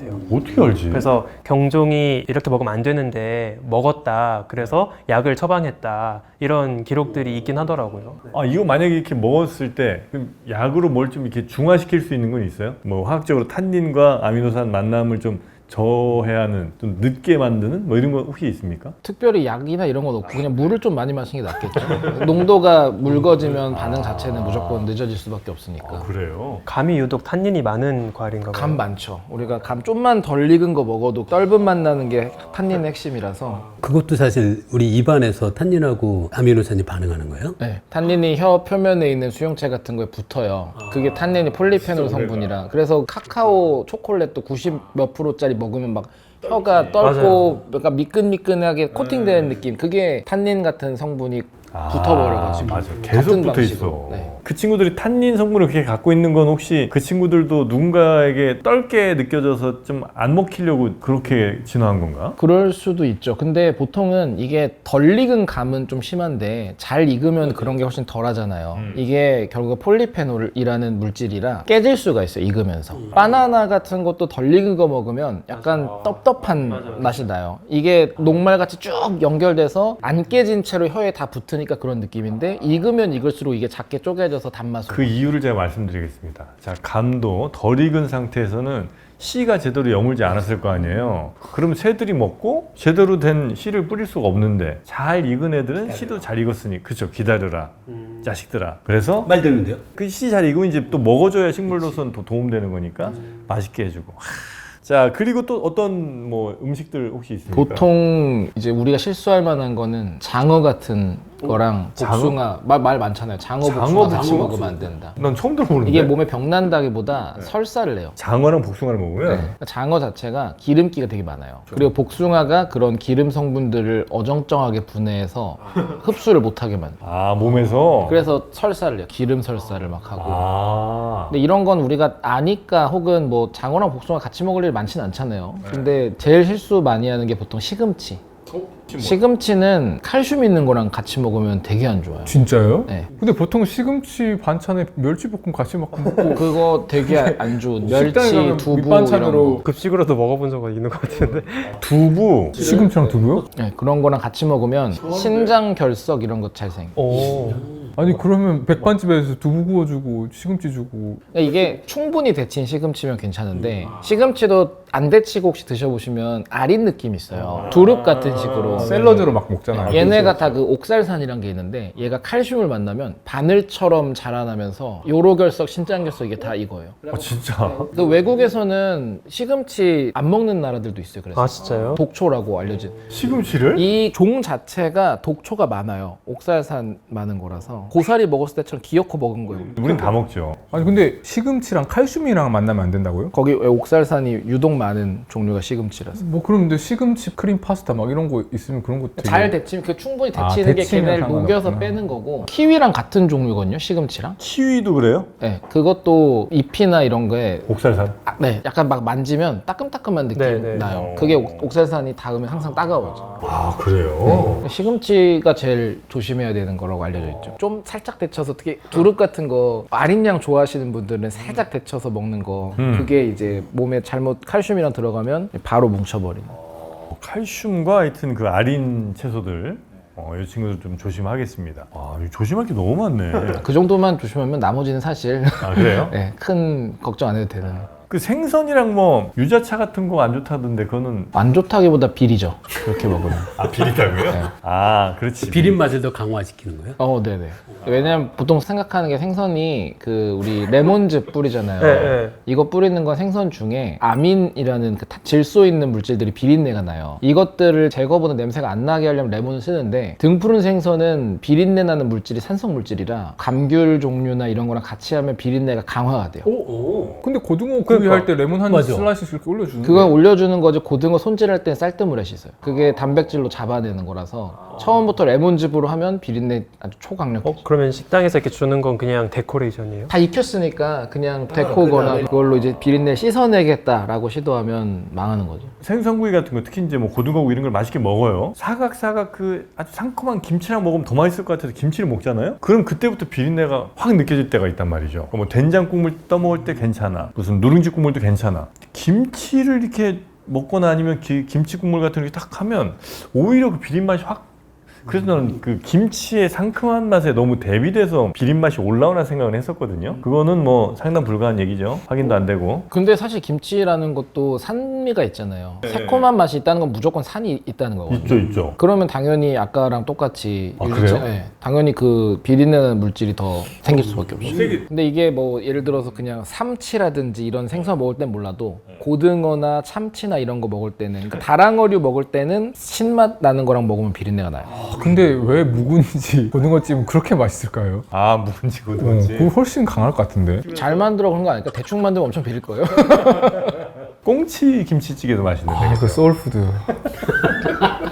아니 그 조리할 때 혹시 조심해야 되는 거 있습니까? 예를 들면 뭐 어떤 재료는 불을 좀 세게 오래 하면 뭐 독성이 생긴다든지. 그런 건 없을 거예요. 조리의 목적 자체가 안전하게 먹기 위해 그렇죠, 생긴 그렇죠. 거라 불을 너무 해서 뭐 영양소가 뭐 분해됐다 이런 거면 몰라도 독이 생기는 일은 제가 들어본 적은 없고. 홍어는 왜 온도가 높게 하면 더 그래요? 예를 들어 홍어찜 그런 게 애탕. 홍어 애탕 같은 게 온도가 올라가면 오히려 더 심하잖아요. 근데 보통 홍어회 먹을 때보다 그렇게 익히면 훨씬 더 심해지더라고요. 뭐 암모니아 자체가 휘발성이니까 그냥 그거죠, 그거는. 네. 일단 근데 그렇게 냄새 심한데 꼭 드시고 싶으세요? 저 홍어 좋아해요. 애탕이 뭐예요? 근데 그 홍어 삭혔을 때 그 맛이 나는 거는 숙성이에요, 발효예요? 그거는 숙성이라고 보기는 어렵죠. 근데 그게 보통 연고료류만 그게 나거든요. 그 뼈가 물론 상어, 홍어 홍어 이런 애들이 요소가 많아요. 근데 이게 세균이 무슨 짓을 하든 간에 결국에는 시간이 지나면서 요소가 암모니아로 분해돼서 바뀌는 거라 그냥 단순한 화학 반응이라 그걸 뭐 삭히는 방법에 따라 다를 것 같은데 저희 할머니는 뭐 지푸라기 덮어서 구들장에다가 삭히고 그러시거든요. 근데 그런 거 보면은 미생물의 영향이 있어야 다른 맛이나 감칠맛이 나서 하는 것 같아요. 사람이 먹었을 때 이렇게 문제가 되는 식품들도 있지만 사람 먹을 땐 괜찮은데 동물들한테 진짜 치명적인 애들이 종종 있잖아요. 뭐 예를 들어 개, 강아지는 초콜릿? 포도? 네, 그죠? 포도도 먹으면 안 된다고 하더라고요. 포도 안 된다는 것 같고. 양파 먹으면 고양이나 개는 죽는다. 거기 적혈구가 터져서 죽어요. 얘네들 그 대사하는 물질이 없어가지고. 양파에 무슨 성분이 사이오설페이트라고 황화물이 적혈구 표면 세포막을 산화시킬 수가 있는데 개나 고양이는 이거를 대사하는 효소가 없고 인간은 효소가 있어서 문제가 없어요. 그 효소가 있는 애들이랑 없는 애들이 어떤 애들이에요? 그냥 뭘 먹고 자랐냐 같은데 이게 되게 애매한 게 보통 우리가 얘는 이거 먹으면 안 되라고 말하는 게 대부분 반려동물이 기준이고 반려동물이 다 체구가 작아요. 만약에 곰이었으면은 얘네는 우리보다 많이 먹어도 될 거거든요. 마늘이랑 쑥 많이 먹었잖아. 그러니까 다 이게 양의 농도랑 양에 관련된 거라서 대사를 할 수 있느냐 없느냐 뿐이지. 근데 좀 더 길어질 수는 있죠. 예를 들어 초콜릿도 그 속에 카페인이나 테오브로민 이런 게 있는데 테오브로민 같은 거는 인간은 금방 내보내요. 한 2시간이면 절반씩 내보낼 수가 있어요. 반감기가 짧아서. 근데 걔는 거의 한 18시간 정도 걸려서 이게 많으면 우리 초콜릿이나 커피 많이 먹으면 심장 빨리 뛰고 하잖아요. 이 누적돼서 심혈관 문제가 생겨서 개나 고양이가 죽을 수가 있는 거예요. 심장 때문에. 근데 그 적혈구를 뭐 어떻게 파괴시켰다는 게 우리도 소화기관 쭉 타고 들어가면서 뭐 적혈구 만날 일은 별로 없잖아요. 그냥 위점막 아니면 뭐 소장, 대장 이렇게 해서 내려갈 거 아니에요. 음식물이 직접 만나는 게 아니라 이 음식물에 있는 성분들이 결국 흡수가 되는데 아, 소화해서? 네, 흡수되면 피를 타고 어쨌든 도니까 그냥 큰 덩어리가 아니라 굉장히 작은 분자거든요. 사이오솔페이트라는 게. 사람이 언뜻 생각해도 그 먹는 음식이 진짜 다양하잖아요. 사람이 다른 동물보다 이런 물질들을 대사하는 능력이 다른 동물보다 굉장히 다양하게 갖춰져 있는 건가요? 다양한 것도 있는데 제가 보기엔 인간은 지식이 있어서 그래요. 이거는 어느 정도까지 먹어도 되라는 거. 대표적인 게 은행 같은 거 10알 이상 먹지 말라고 막 그러잖아요. 이게 심혈관 강심제 효과가 있어가지고 더 먹으면 인간도 죽어요. 진짜요? 은행은 은행꽃이 독이에요. 그러니까 저도 되게 많이 맞아, 맛있는데? 그거는 원래 되게 유명 10개 이상은 먹으면 안 되는 게 10개 이상 먹어본 것 같은데요? 그 꼬치 안에 여러 개 불꽃치만 먹어도 하나하나 먹다 보면 금방이거든요. 맛있는데. 은행 밥 지어서 엄마가 많이 해줬는데? 돈배고기에 은행밥에 10개예요 10개? 보통 이제 사람마다 다른데 어린애들은 2-3개 이상 안 먹이는 게 좋고 성인은 10개 정도. 그 대신에 그 정도를 꾸준히 먹으면 좋다라는 말이 있죠. 심혈관 이제 순환을 도우니까. 무슨 약도 있던 것 같아요. 건강보조식품 중에. 아, 징코 어쩌고 하는 네, 게 다 맞아요. 은행 맞아요. 이잖아요, 그죠? 근데 우리는 이제 그걸 아니까 이런 물질은 얼마나 먹을 수 있다. 그거 먹고 많이 먹은 사람 다 죽었으니까 경험적으로. 그러니까 더 많이 먹을 수 있는 것 같은 거지. 걔도 뭐 체중이랑 고려해서 초콜릿 요만큼씩 주는 거면은 얘가 죽지는 않겠죠. 그것도 저희 또 조리를 하니까 조리를 안 했으면 먹을 수 있는 게 엄청 좁아지긴 할 것 같네요. 그래, 익히고 뭐 굽고 튀기고 하면 또 어지간한 독성들은 아마 못 견딜 거예요. 웬만한 독성들도 그렇게 막 삶아대고 쪄대고 압력밥솥에 막 2시간씩 해대면 웬만해서 못 버티지. 자, 그렇게 이제 우리는 불을 이용하면서 상당히 독성도 좀 제거를 했는데 동물들은 이제 그런 능력이 없다 보니까 인간이 먹어도 괜찮은 것들 중에 동물 먹으면 큰일 나는 것들이 아주 많이 있다. 근데 양파를 그러면 가만두면 지나가는 강아지한테 이렇게 해갖고 양파를 줘. 먹어요? 물겠죠. 싫어할 것 같은데? 걔한테 양파 주면 안 된다는 게 생양파를 먹여라가 아니라 익힌 것도 똑같아요. 아 진짜요? 네. 이거 사이오솔페이트는 그냥 황에다가 그냥 산소 몇 개 붙어있고 그냥 이런 간단한 거라 가열한다고 없어진 게 아니라 그래서 강아지나 고양이한테 사람 밥 주지 말라는 게 거기 마늘이니 양파니 이런 것들 요리해봤자 그 성분이 있어요. 그러니까 먹으면 무조건 안 좋은 거죠. 그러면 옛날에 시골에서 남은 잔반 개밥으로 주는 게 좀 되게 위험한. 걔네는 진짜 적자 생존인 거죠. 옛날엔 다 그렇게 키웠었는데. 그럼 소위 말하는 그 똥개들 유전자 분석해보면 진화했을 수도 결과가 있을 수도 있겠네. 예전에 다 그랬죠 뭐. 그러나 하여튼 인간이 먹어도 괜찮은 것 중에 강아지나 고양이 먹으면 안 되는 게 꽤 많다.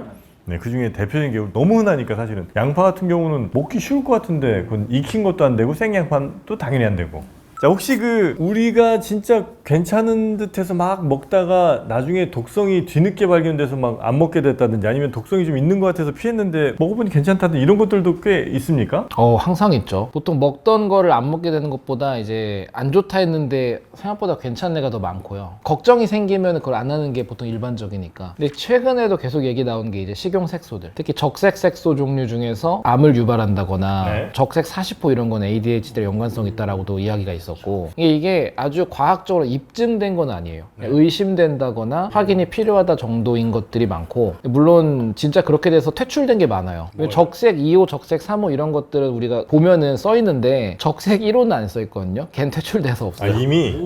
걔는 확실히 바람을 일으킨다가 입증이 돼서 진작에 퇴출돼서 1호가 없는 세상을 사는 거예요, 저희는. 오, 재밌네요. 네, 순서대로 쭉 돼서 근데 적색 2호가 제일 유명했던 게 옛날에 그 초콜릿 중에 동그랗게 알록달록하게 된 초콜릿 있잖아요. M&M이라고. 아, 예. 이거 좋아하는데? 그게 과거에는 한 5가지 생각 있다가 중간에 빨간색이 없어졌어요. 근데 76년인가에 이 적색 2호가 쓰였던 건데 얘가 바람성이 있다, 방광암을 유발한다 이런 게 동물 실험에 나왔다 그래서 회사에서 빼고 다른 색을 만들었어요. 그때 갈색이랑 보라색 이런 거를. 근데 나중에 보니까 빨강이 문제가 없던 거예요. 그래서 빨강이 다시 생겨서 색이 늘어났어요. 이게 M&M 찾아보면 자기들이 타임라인에 따라 무슨 색깔이 들어갔나를 캐릭터랑 그려놓은 게 있어요. 이때까지 뭐뭐뭐뭐 있다 해서. 빨간색이 빠졌다가 다시 들어온 거군요. 네, 그런 거고 막 그 덕에 우리는 한 가지 더 많은 색깔을. 후르츠 칵테일에 체리 있잖아요. 네. 아, 빨간 거? 네, 정말 체리인지 모르겠는 그 색분홍색 예, 체리. 예. 그것도 외국에서는 잘 안 먹는 게 이게 적색 3호인데 얘도 몸에 좀 문제 있다라는 걱정이 있어서 유럽이나 나라 일부는 이미 금지를 했고 아, 그래요? 네, 우리나라도 금지를 할 건데 얘를 체리보다 약에만 있어요. 알약 빨간 색깔이 그 물질색이 아니라 색소를 넣는 거거든요. 아 진짜요? 네. 왜냐면 색에 따라서 용량을 구분한다거나 이런 걸 다 바꾸기 때문에 근데 이것도 기한이 정해졌어요. 제가 2020 몇 년부터는 다 퇴출하겠다라고 이미 발표를 했고 우리나라도 매트릭스 보면 빨간 약, 파란 약 이게 하잖아요. 파란 약 먹어야겠네. 빨간 약 먹으면 안 되네. 아, 빨간 약에 들어가는 그 색소, 후르츠 칵테일의 그 색소가 조금 적색 3호인데 위험할 수 있다. 요즘엔 그래 천연으로 바꾸려고 하죠. 근데 천연을 그 좋은 거 왜 안 했냐?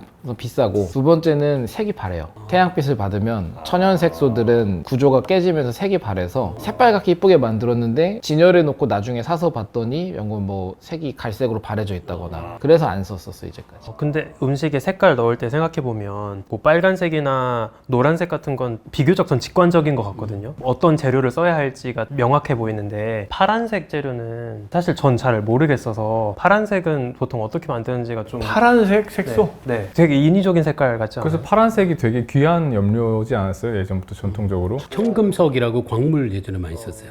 코발트 성분. 근데 코발트 먹으면 안 되지 않아요? 아 그거는 먹는 용도가 아니라 그 그림 그림 그 페르메이르 그림 네, 그게 네, 다 네. 그걸로 그렸어. 근데 사실 그 자연에 보면 파란색은 거의 없잖아요. 그렇죠? 그렇죠. 물질로는 없죠. 다 구조색이니까.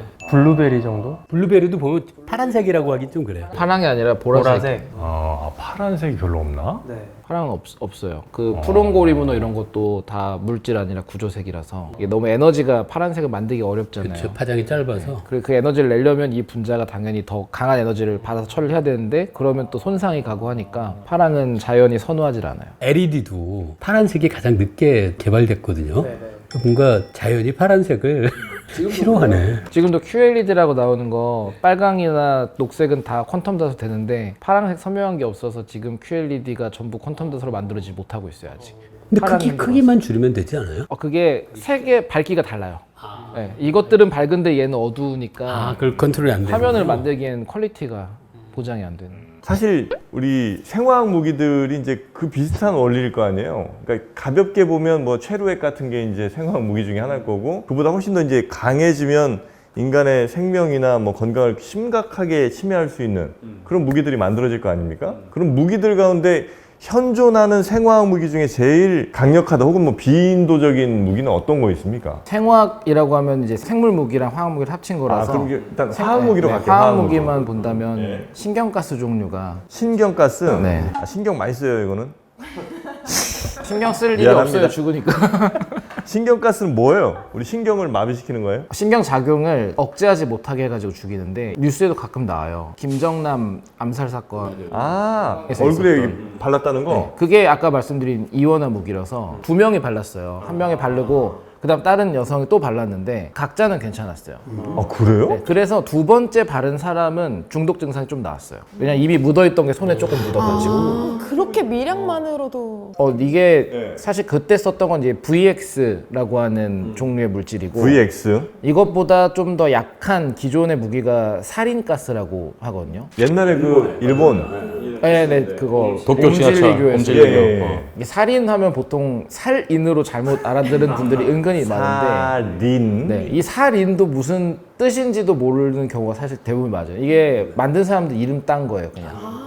살인이라는 사람이 만든 거예요? 아니요, 4명이 만들었어요. 독일에서 원래 게르하이트 슈라더라는 분이 우리가 항상 말하지만 화학의 발전은 사실 뭐 내가 이 사람을 꼭 죽여야지 하고 시작되는 게 아니라 좋은 걸 하려다가 나빠진 경우가 많거든요. 물론 죽이기 나쁜 거 하려다가 위해서 좋아진 것도 있을걸요. 나쁜 걸 하려는 경우도 있긴 하죠. 근데 대부분 그런데 이것도 살충제, 제초제 같은 거 만들려고 시작했는데 해보니까 너무 살충기가 좋으니까 이때 세계대전 할 때 그 이게파르벤이라고 독일 제약 거대 기업 있잖아요. 여기서 야 이걸 사람 죽이는 걸 만들어라 하고는 몰아붙인 거예요. 그래서 4명의 과학자가 하고 4명의 이름 중에 적절하게 따서 SARIN이라고 만들어 살인이 됐어요. 4명의 이웃이 아니었군요. 사인도 아니고 네. 재밌다. 4명이 만든 살인가스로 기억하면 되겠네. 4명의 친한 이웃들. 근데 이게 청산가리보다 대충 한 500배 정도 치사량이 높아요. VX는 이거보다도 더 강력한 무기고 청산가리도 조금만 먹어도 죽잖아요. 생각보다 사실 많이 먹어야 죽긴 해요. 청산가리가 한 300mg? 근데 청산가리는 우리가 삼키잖아요. 근데 VX나 그런 가스라서 흡입하는 거죠. 흡입해요. 피부에 닿아도 죽어요? 피부로도 들어오긴 하는데 그게 효용성은 떨어지죠. 그래서 비 오면은 이제 물에 닿으면 그렇게 되고 김정남이 목에 발라서 죽은 거예요? 그건 VX라서 걔는 흡입이 아니라 약간 엔진 오일 정도 점성이에요. 걔는. 그래서 바르면 안 씻겨 나가고 피부로 다 들어와서 죽는. 근데 그 2번 한다는 게 그러면 그게 독성을 갖는 게 두 물질이 혼합돼야지만 섞이는 시작되는 거예요? 순간 만들 수가 있어요. 원래는 물질 자체 생겼는데 이렇게 하니까 보관이 너무 위험한 거예요. 보관에다 사고 그러니까 안전한 것들로 해서 쓸 때 섞여가 해가지고 죽이자. 그러니까 마치 그 우리 저 접착제 중에 두 개 분리될 땐 접착 별로 안 그거랑 되다가 똑같아요. 섞으면 접착제 되는 것처럼 네, 열나고. 네. 아, 그런 게 있어요. 요새는 다 그렇게 만들어요. 그 노비촉이라고 러시아에서 하던 그것도 그건 VX보다 더 세거든요. 그것도. 근데 그것도 2개 따로 만들어 보고. 장훈정 교수 어떻게 이렇게 많이 알아요 이 부분? 저는 원래 이 분야를 좋아해서 공부를 많이 해요. 노비촉은 정확한 조성이 공개가 안 됐죠. 되게 종류가 많아요. 그러니까 정확한 건 아니고 뭐가 있다는 한데 계속 지금도 새로운 게 나오고 있어요. 그게 근데 국제 협약에 지금 위반 아닙니까? 러시아? 위반이죠. 그렇죠. 연구가 위반인가요? 아니면 사용이 위반인가요? 생산이 그러니까 연구는 할 수는 있고. 연구는 그게 있어야 우리나라도 신경가스가 있어요. 왜냐면 그게 있어야지 이거를 제거하거나 해독하는 기술 연구라니까. 근데 대량 생산을 하거나 생산하고 사용하는 사용하는 거 금지. 그 말씀 듣고 보니까 왜 폭탄벌레라는 거 있잖아요. 폭탄벌레가 뭐예요? 제가 폭탄 먼지벌레라고 포식자가 먹으면 팡 하고 아, 터져요? 쏴요. 화학. 근데 그게 똑같아. 얘가 몸 안에 2개를 분리해 갖고 있다가 물리려면 팍 쏘는데 그 실험한 사진 보면 개구리가 얘를 먹으려, 벌레는 요만해요. 개구리가 먹으려 가서 이렇게 탁 들어갔어요, 입에. 네. 팍 뱉고 개구리가 팍 쓰러져요? 경련을 일으켜요. 딱 그거 얘도 몸 안에 갖고 있다가 잡으면은 팍 폭탄 먼지. 거기도 2개씩을 섞는 거예요? 예, 계속? 2개 분리해 있다가. 그 벌레가 그거잖아요. 다윈인가 어린 시절에 곤충 채집을 너무 좋아해서 밖에 나갔는데 벌레를 발견했어요. 아 이거 마음에 드니까 집에 가져가 표본 만들어야지 잡고 또 가다가 또 좋은 게 또 잡았는데 또 가다가 또 발견한 거예요. 어떡할까 고민하다가 한 마리를 입안에 넣고 잘 이제 씹지 않고 잘 보관하고 그다음에 이거 얼른 집어들고 집으로 막 뛰어가는 중이었는데 다윈이? 하필 입에 집어넣은 게 폭탄 먼지벌레여서 입에서 팡 이렇게 했는데 그걸 뱉지도 못하고 그 상태로 막 집에 갔다 이런 에피소드가 전해지더라고요. 아, 그 그래요? 정도로 좋아했다. 폭발력이 얼마나 됩니까, 그게? 폭발력이요? 폭발력은 일종의 얘가 쉽게 방귀를 낀다고 보시면 돼요. 굉장히 팍 세게 개측은 굉장히 세요. 근데 그 친구는 이거 나오는 신체 기관과 이거 나오는 신체 기관이 마지막쯤에 같이 합쳐지는 거예요? 아니 그 좀 다른 구멍이 있는데 그 구멍 바로 그 직전에 그 두 방이 이렇게 있더라고요. 아, 그래서 그래요? 합쳐갖고 탁 내보내더라고요. 개미 중에서도 폭발하는 개미가 있거든요. 얘네들은 진짜 개미가 효율적인 곤충이라고 원래 생각을 하잖아요. 그러다 보니까 어릴 때는 이게 없다가 늙은 일개미가 되면서 물질을 점점 쌓아서 침입해 오면은 노병들이 몸을 던져 터져서 같이 죽는 역할이 달라지는 거네요. 너무 무서운데 개미. 와, 그 진짜 효율적이네. 근데. 공동체를 위해서 이렇게 희생하는 거네요. 멋있는데 좀 약간 거하기도 하고. 재밌다. 그 폭탄 먼지벌레 그 친구들은 그 공격을 평생에 한 번만 할 수 있어요? 아니요. 아니면 계속 충전이 되는 거예요? 그럼요. 근데 그 개미는 나중에 이제 누가 안 쳐들어오면 점점 독이 쌓일 거 아니에요. 걔네도 이제 이거를 몸에서 합쳐지는 순간 터지는 거라 늙어 죽으면 그냥 별 문제 갈 없어요. 수도 있고. 아, 그래요. 하긴 독성을 물질을 만든 다음에 거기에 내성을 갖는 것보단 이런 방식으로 하는 게 훨씬 효율적이겠다. 아, 그래서 이제 그 신경가스 중에 굉장히 강한 게 살인가스라는 게 아까 그 청산가리보다 한 300배 정도 되고 그 살인가스보다 더 강력한 게 VX. VX가 예전에 그 더 럭인가 하는 그 영화에 나왔던 초록색 구슬. 실제로는 노란색이에요. 그 영화라 그렇고. 아, 이거 거짓말입니까? 이거? 이 초록 이렇게 된 네. 거예요. 네, 초록색 아니고 약간 아, 그래요? 누리끼리한 기름 같은 생겼어요. 아, 근데 그거는 조금만 터져도 정말 그 영화에서도 막 어디 뭐 LA를 날려버린다 뭐 이런 얘기가 있었던 것 같은데 그 정도로 심각한 거예요? 그 정도는 아니죠. 사실 그렇게 멀리 갈 수는 없고 얘는 끈적끈적한 거라서. 근데 신경가스, 살인가스는 그럴 수 있는 게 얘가 기체기도 하고 공기보다 무거우니까 밑에 깔려요. 그래서 좀 약간 대기가 안정화된 새벽이나 저녁에 써야 효과가 좋아요. 아, 효과가 좋아요. 너무 매니아틱하셔. 그래서 지하철에서요. 그래서 지하철에서. 아, 그럴 수도 있겠네. 이 친구는 바르는 것 말고는 별로 이렇게 큰 악영향을 미치진 않아요? 이게 바르는 걸로 된다라는 건 먹든 흡입하든 효과가 다 있다는 거긴 해요. 왜냐면 피부를 뚫고 들어오는 게 더 힘든 일이니까. 아, 혹시 그 러시아에 왜 반정부 인사 같은 사람들 홍차 마시면 바로 가시잖아요. 그게 이거랑 같은 애예요? 아니요, 그거는 폴로늄이에요. 아, 또 다른 거예요? 원소인데 방사성 몸속에서 방사능을 만들어내는 건데 이걸 썼다라고 말한 적 없는데 이걸 그렇게 우리가 추정한 이유는 폴로늄을 생산하려면 핵폐기물을 정제를 해야 돼요. 그리고 그 한 명을 죽일 때 그때 과거에 리트비넨코 죽일 때 썼던 양이면 한 2억 원 정도 가치라서 한 명 사망시키는데 필요한 시키는 데가 아니라 그때 실제로 이제 썼던 거의 함량을 보면 그 양이면 이 정도라 이거는 개인이 할 수 있는 게 아니라 분명 국가가 보여주기 위해서 우리가 언제든 이렇게 할 수 있다. 그러려면 거대 국가면서 핵폐기물이 있고 이런 걸 마음대로 쓸 수 있는 국가밖에 없다 해서 심증으로 가는 거지. 아, 그래요? 이게 공식적으로 뭐 무기가 됐다 이런 거는 얘기를 안 하고 무기가 됐다고 말 안 하지만 원래 그 발견자도 이제 퀴리 부부였고 퀴리 부부도 이걸 발견하고 계속 하면서 피폭이 돼서 돌아가시고 한 거라 무조건 사람을 죽게 한다라는 건 맞죠. 원소 중에선 제일 위험한 원소. 그 원소 이름도 폴란드에서인가요? 네, 그거를 따서 자기 모국이었으니까 퀴리 퀴리. 부인. 네, 마담 퀴리가. 사람 입장에서 결코 좋지만 않겠네. 그때는 이런 걸 몰랐겠지. 근데 그 VX 같은 경우는 그 친구 정도의 독성이면 지금 우리 인류가 만들어낸 것 중엔 혹은 뭐 자연에 존재하는 것 중에도 가장 강한 수준이에요? 자연에 존재하는 거가 더 강하긴 하죠. 자연이 세상- 더 강해요?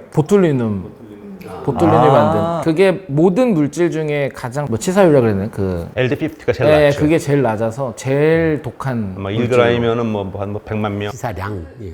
무슨 조개에서 나온 독도 되게 높다고 조개? 들었는데 신경독 삭시톡신 같은 건가? 그 보고보다 더 강한 거예요? 네, 강하다고 그때 당시에 제가 연구 자료에서 봤었는데 되게 그런 것들은 신경에 적용하는 거죠. 그러니까 빠른 거죠. 인간이든 동물이든 신경만 고장 내면은 아무것도 못 하잖아요. 그래갖고 신경 작용에. 그래 아까 말한 신경가스들이 다 신경가스인 게 아세틸콜린 우리가 뭐 뉴런의 신경 전달 얘기 많이 했잖아요. 거기서도 이제 화학적으로 마지막에 옮겨주는 게 아세틸콜린 물질인데 얘가 작용을 했으면은 제거가 되거나 회수가 돼야지 정상이 되는데 신경가스는 이걸 제거를 못하게 만드는 거예요. 그러니까 계속 자극이 누적돼요. 처음에 이렇게 살짝 누르는 힘인데 끝없이 누르는 거예요. 관통에 통과할 때까지. 그러니까 우리 몸에서는 이제 이상이 생기고 여기서 아세틸콜린 증상이 침이나 콧물이나 이거 계속 흘리게 하는 효과가 있거든요.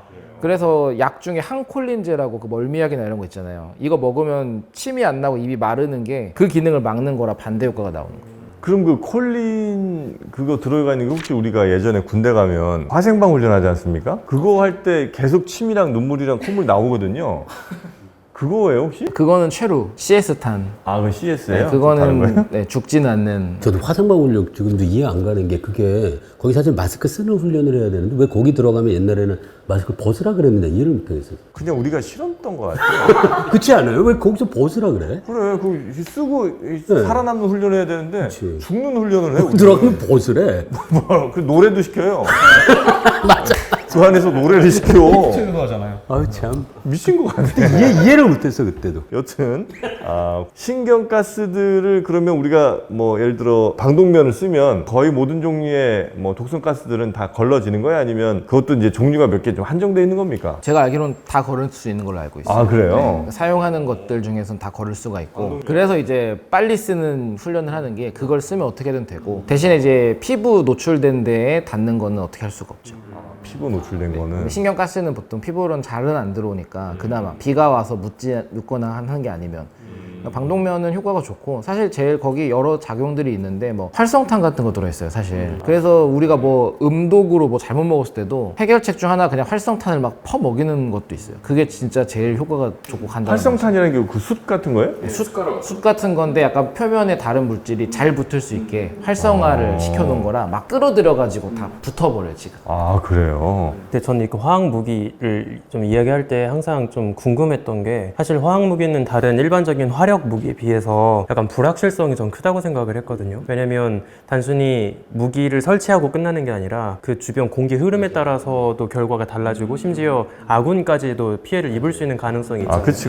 옛날에 독일의 프리츠 하버 그 사람이 이제 본격적으로 화학전을 처음 시작을 했는데 기록을 보면은 이제 독일군이랑 앞에 연합군이랑 이제 전쟁을 할 때 실제로 이제 캐나다 군인들이 약간 그때 좀 낭설이 있어서 소변을 바른 마스크를 하면은 이게 피해가 덜하다 이제 그런 이야기가 있었대요. 사실은 그냥 물을 바른 마스크여서 이제 효과가 있었던 건데 소변에 좀 뭔가 성분이 있다라고 생각을 했다고 하더라고요. 그래서 제가 그렇게 방어하고 했는데 날씨 예보가 약간 틀릴 때가 있어서 독일 군들도 이제 똑같이 피해를 입고 그런 경우들이 있더라고요. 그래서 굳이 왜 화학 무기를 되게 본격적으로 무기화를 하려고 시도하는지 날씨는 사실 컨트롤할 수 없잖아요. 그래서 그게 항상 좀 궁금했어요. 예전은 이쪽 두 군대가 대치하고 있을 때 흘려보내는 방식이었다면 요즘은 그냥 대도시에 폭탄을 이용해서 터뜨려 버리면 제일 악랄한 건 상수도 공격이죠. 아예 그냥 인원을 불출정 자수를 공격하는 목적이라 그러면 공중에 뿌리는 것보다는 수원지로 오염시키는 게 제일 악랄한 것 같아요. 요즘은 때 집마다 정수기 있잖아요. 근데 그 정수기 필터로 생수 이게 먹잖아 우리. 씻어야 되잖아요. 근데 프리츠 하버가 화학전을 시작했다라는 건 사실 되게 왜곡된 이야기긴 하고요. 그분이 악인은 전혀 아니었고 그건 이제 나쁜 2차 사람이더만 근데. 아니 그게 극작가들이 다 바꾼 거라서 아, 그래요? 유대인이에요 원래 본인이. 그래서 히틀러가 바로 쫓아내고 하고 그랬던 거고 아, 근데 그 처음에 화학전 그거는 히틀러 이전 1차 대전 때예요. 그거는 프랑스가 먼저 화학전 시작했어요. 그래서 했고 그 법을 지켜서 대응을 했어요 하버가. 그냥 그때 법이 제네바 협정이 최루나 투척하거나 발사가 금지라 프랑스군이 먼저 쏴서 독일군은 그거를 땅에 묻어가지고 퍼져나가게 해서 전범이 아니었어요. 법을 다 지킨 채 전쟁을 하긴 해서. 약간 편법을 한 거죠. 그리고 이런 신경가스를 쓰는 이유가 보통 가난하거나 힘이 없는 집단이나 사람이 저항을 하기 위한 방식의 무기가 굉장히 빠르게 크거든요. 대표적인 독 같은 거였고. 근데 이거는 누구나 만들고 쓸 수가 있다 보니까 그것 때문에 빠르게 커진 거였고 국가가 달려들어야 막 뭐 원자폭탄을 만들거나 이런 개념이 아니라 실험실 하나 있고 좀 트레이닝 받으면 누구나 만들 수 있는 거다 보니까 약간 테러 집단 같은 데서도 하기가 좀 좋겠군요. 큰 전쟁보다는 사실 게릴라전이나 항쟁이나 테러가 요즘에 대표적이 되니까 네네. 그래서 더 가속화되는 것 같아요. 왜 영화 더 로그에 보면 녹색 VX 가스가 이제 퍼졌는데 허벅지에다가 그 해독제를 빡 주사 놓잖아요. 요거는 사실에 매우 부합하는 거야? 아니면 이것도 조금 그거는 사실이고 지금 군에서 보급되는 그 K마크 1 그게 똑같은 성분이에요. 아, 그래요? 네. 진짜 그 VX 가스 마셨는데도 내가 이거 빡 찌르면 살아요? 네. 그 어떤 메커니즘이에요? 주사가 2개를 찌르거든요. 아트로핀이라고 말씀하신 게 아까 그 아세틸콜린 작용하는 거를 반대 작용을 해서 버텨주는 거예요. 그 다른 주사가 이 프랄리독심이라는 건데 얘가 그 신경가스 물질을 분해해가지고 해독을 시작하는 거라 분해될 때까지 숨을 붙여놓으면 사는 거니까 그래서 두 개를 다 맞아야 살 수 있어요. 심장에서 찌르던데 근데 영화에서는 허벅지가 아니고 심장 아니었어요 바로? 그거는 아트로핀 급성 주사고 그렇죠. 그걸 개인이 심장에 찌를 수는 없죠. 그러니까 그거는 그냥 피해만 들어가죠. 장훈재 교수님 진짜 잘 알지 않아요? 이거 뭔가 의심스러워. 헤어스타일도 좀 의심스러워. 어둠의 화학자. 매드 사이언티스트? 코리안 브레이킹 배드? 근데 진짜 잘하시네. 그런 해독제가 효과가 바로 빠르게 나타나는 거예요. 네, 빠르게 나와요. 그 빠르게 안 나오면 해독이 아니니까 그 국방과학연구소 같은 데서 연구를 하는 게 빠르게 해독해서 목숨을 구할 수 있는 방어를 연구하는 거라. 왜냐면 뭔가 체내에 약품이 들어갔을 때 그게 어쨌든 확산되는 속도에는 이 분비물이 흘러가는 속도에 제한이 있을 것 같거든요. 그렇겠지. 네, 그래서 몸에 들어온 독성 물질이랑 해독 물질이랑 약간 경쟁을 좀 하겠네요. 약간 혈액독이나 이런 것들, 뱀독 이런 거는 뱀에 물렸다고 약 맞았다 갑자기 벌떡 일어나는 게 아니잖아요. 그런 건 혈관을 타고 다 말씀하신 것처럼 해야 되는데 신경독은 어차피 신경이라 빨리 작용해서 빨리 깨고 반응도 빨리 나와요. 그러니까 들어갔을 때도 그만큼 빨리 반응이 나오는 거라 대응을 막 그러면 그 독성 물질이 묻은 부위에 주사하는 게 의미가 있어요? 그건 의미가 없어요. 괜히 그랬다가 같이 딸려 들어가지 않을까. 아, 그래요. 그러니까 그 주사를 맞는 위치는 꼭 그 독이 들어간 위치랑 일치할 필요는 없는 거군요. 우리가 이제 보통 이 다리 같은 데 하는 거는 목에다 맞거나 하면 동맥 찢어지면 죽잖아요. 근데 엉덩이나 이런 데는 근육이 많으니까 근육 주사를 어떻게 대충 비전문가가 찔러도 들어가고 안 죽을 수 있으니까 하는 거라서. 아, 그럼 원래 그 니콜라스 케이지가 엉덩이에 익히 맞아도 되는 건데. 근데 급하고 자기가 잘할 자신이 있으면 심장이 제일 빠르긴 하겠죠. 아, 그래요. 아, 그리고 또 엉덩이에 맞는 거 생각하면 약간 모양이 좀 빠지긴 해요. 본인이 이렇게 딱 이렇게 넣으면 가슴이나 허벅지 넣는 게 좀 멋있어 보이는데 엉덩이에 빡 넣으면 약간 영화 코미디 같이 될 것 같아. 빡! 네. 원래 보통 사람이 이렇게 해서 갈비뼈 피해서 찌르는 것 자체가 엄청 어려우니까 엄청 어렵죠. 보통은 그렇겠죠. 막히니까 현실성은 없죠 그게. 포이즌 얘기 한번 좀 해볼까 싶습니다. 독은 크게 두 가지예요. 포이즌과 탁식. 베놈. 아, 베놈이었나요, 참? 그 두 가지가 톡신이고. 아, 포이즌과 베놈이 합쳐서 톡신. 그 두 개 독이 어떻게 다른지는 우리 우주먼지님 배우셨죠? 독의 두 가지요? 네. 잘 모르겠습니다. 아, 이게 안 됩니다. 참 이거 안 되는데. 자, 일단 뱀독 같은 독 있죠. 그 독은 뭐예요? 그거는 포이즌? 그럼 베놈이죠, 그죠? 네. 베놈. 그 다음에 버섯 같은. 버섯 같은 건 뭐예요? 그게 포이즌? 네. 네, 그렇습니다. 맞아요? 그러니까 우리가 주입당하는 이런 공격 용도면 베놈이고 버섯은 우리가 당하는 게 아니라 우리가 네네네. 먹잖아요. 갖고 있는 걸 방어용으로 보통 쓰는 걸 포이즌으로. 감염 방식으로만 구분하는 거예요. 네. 화학적으로는 아무 차이가 없고. 화학적으로 상관. 그러면 독사 갖고 뱀술 만들어 보고.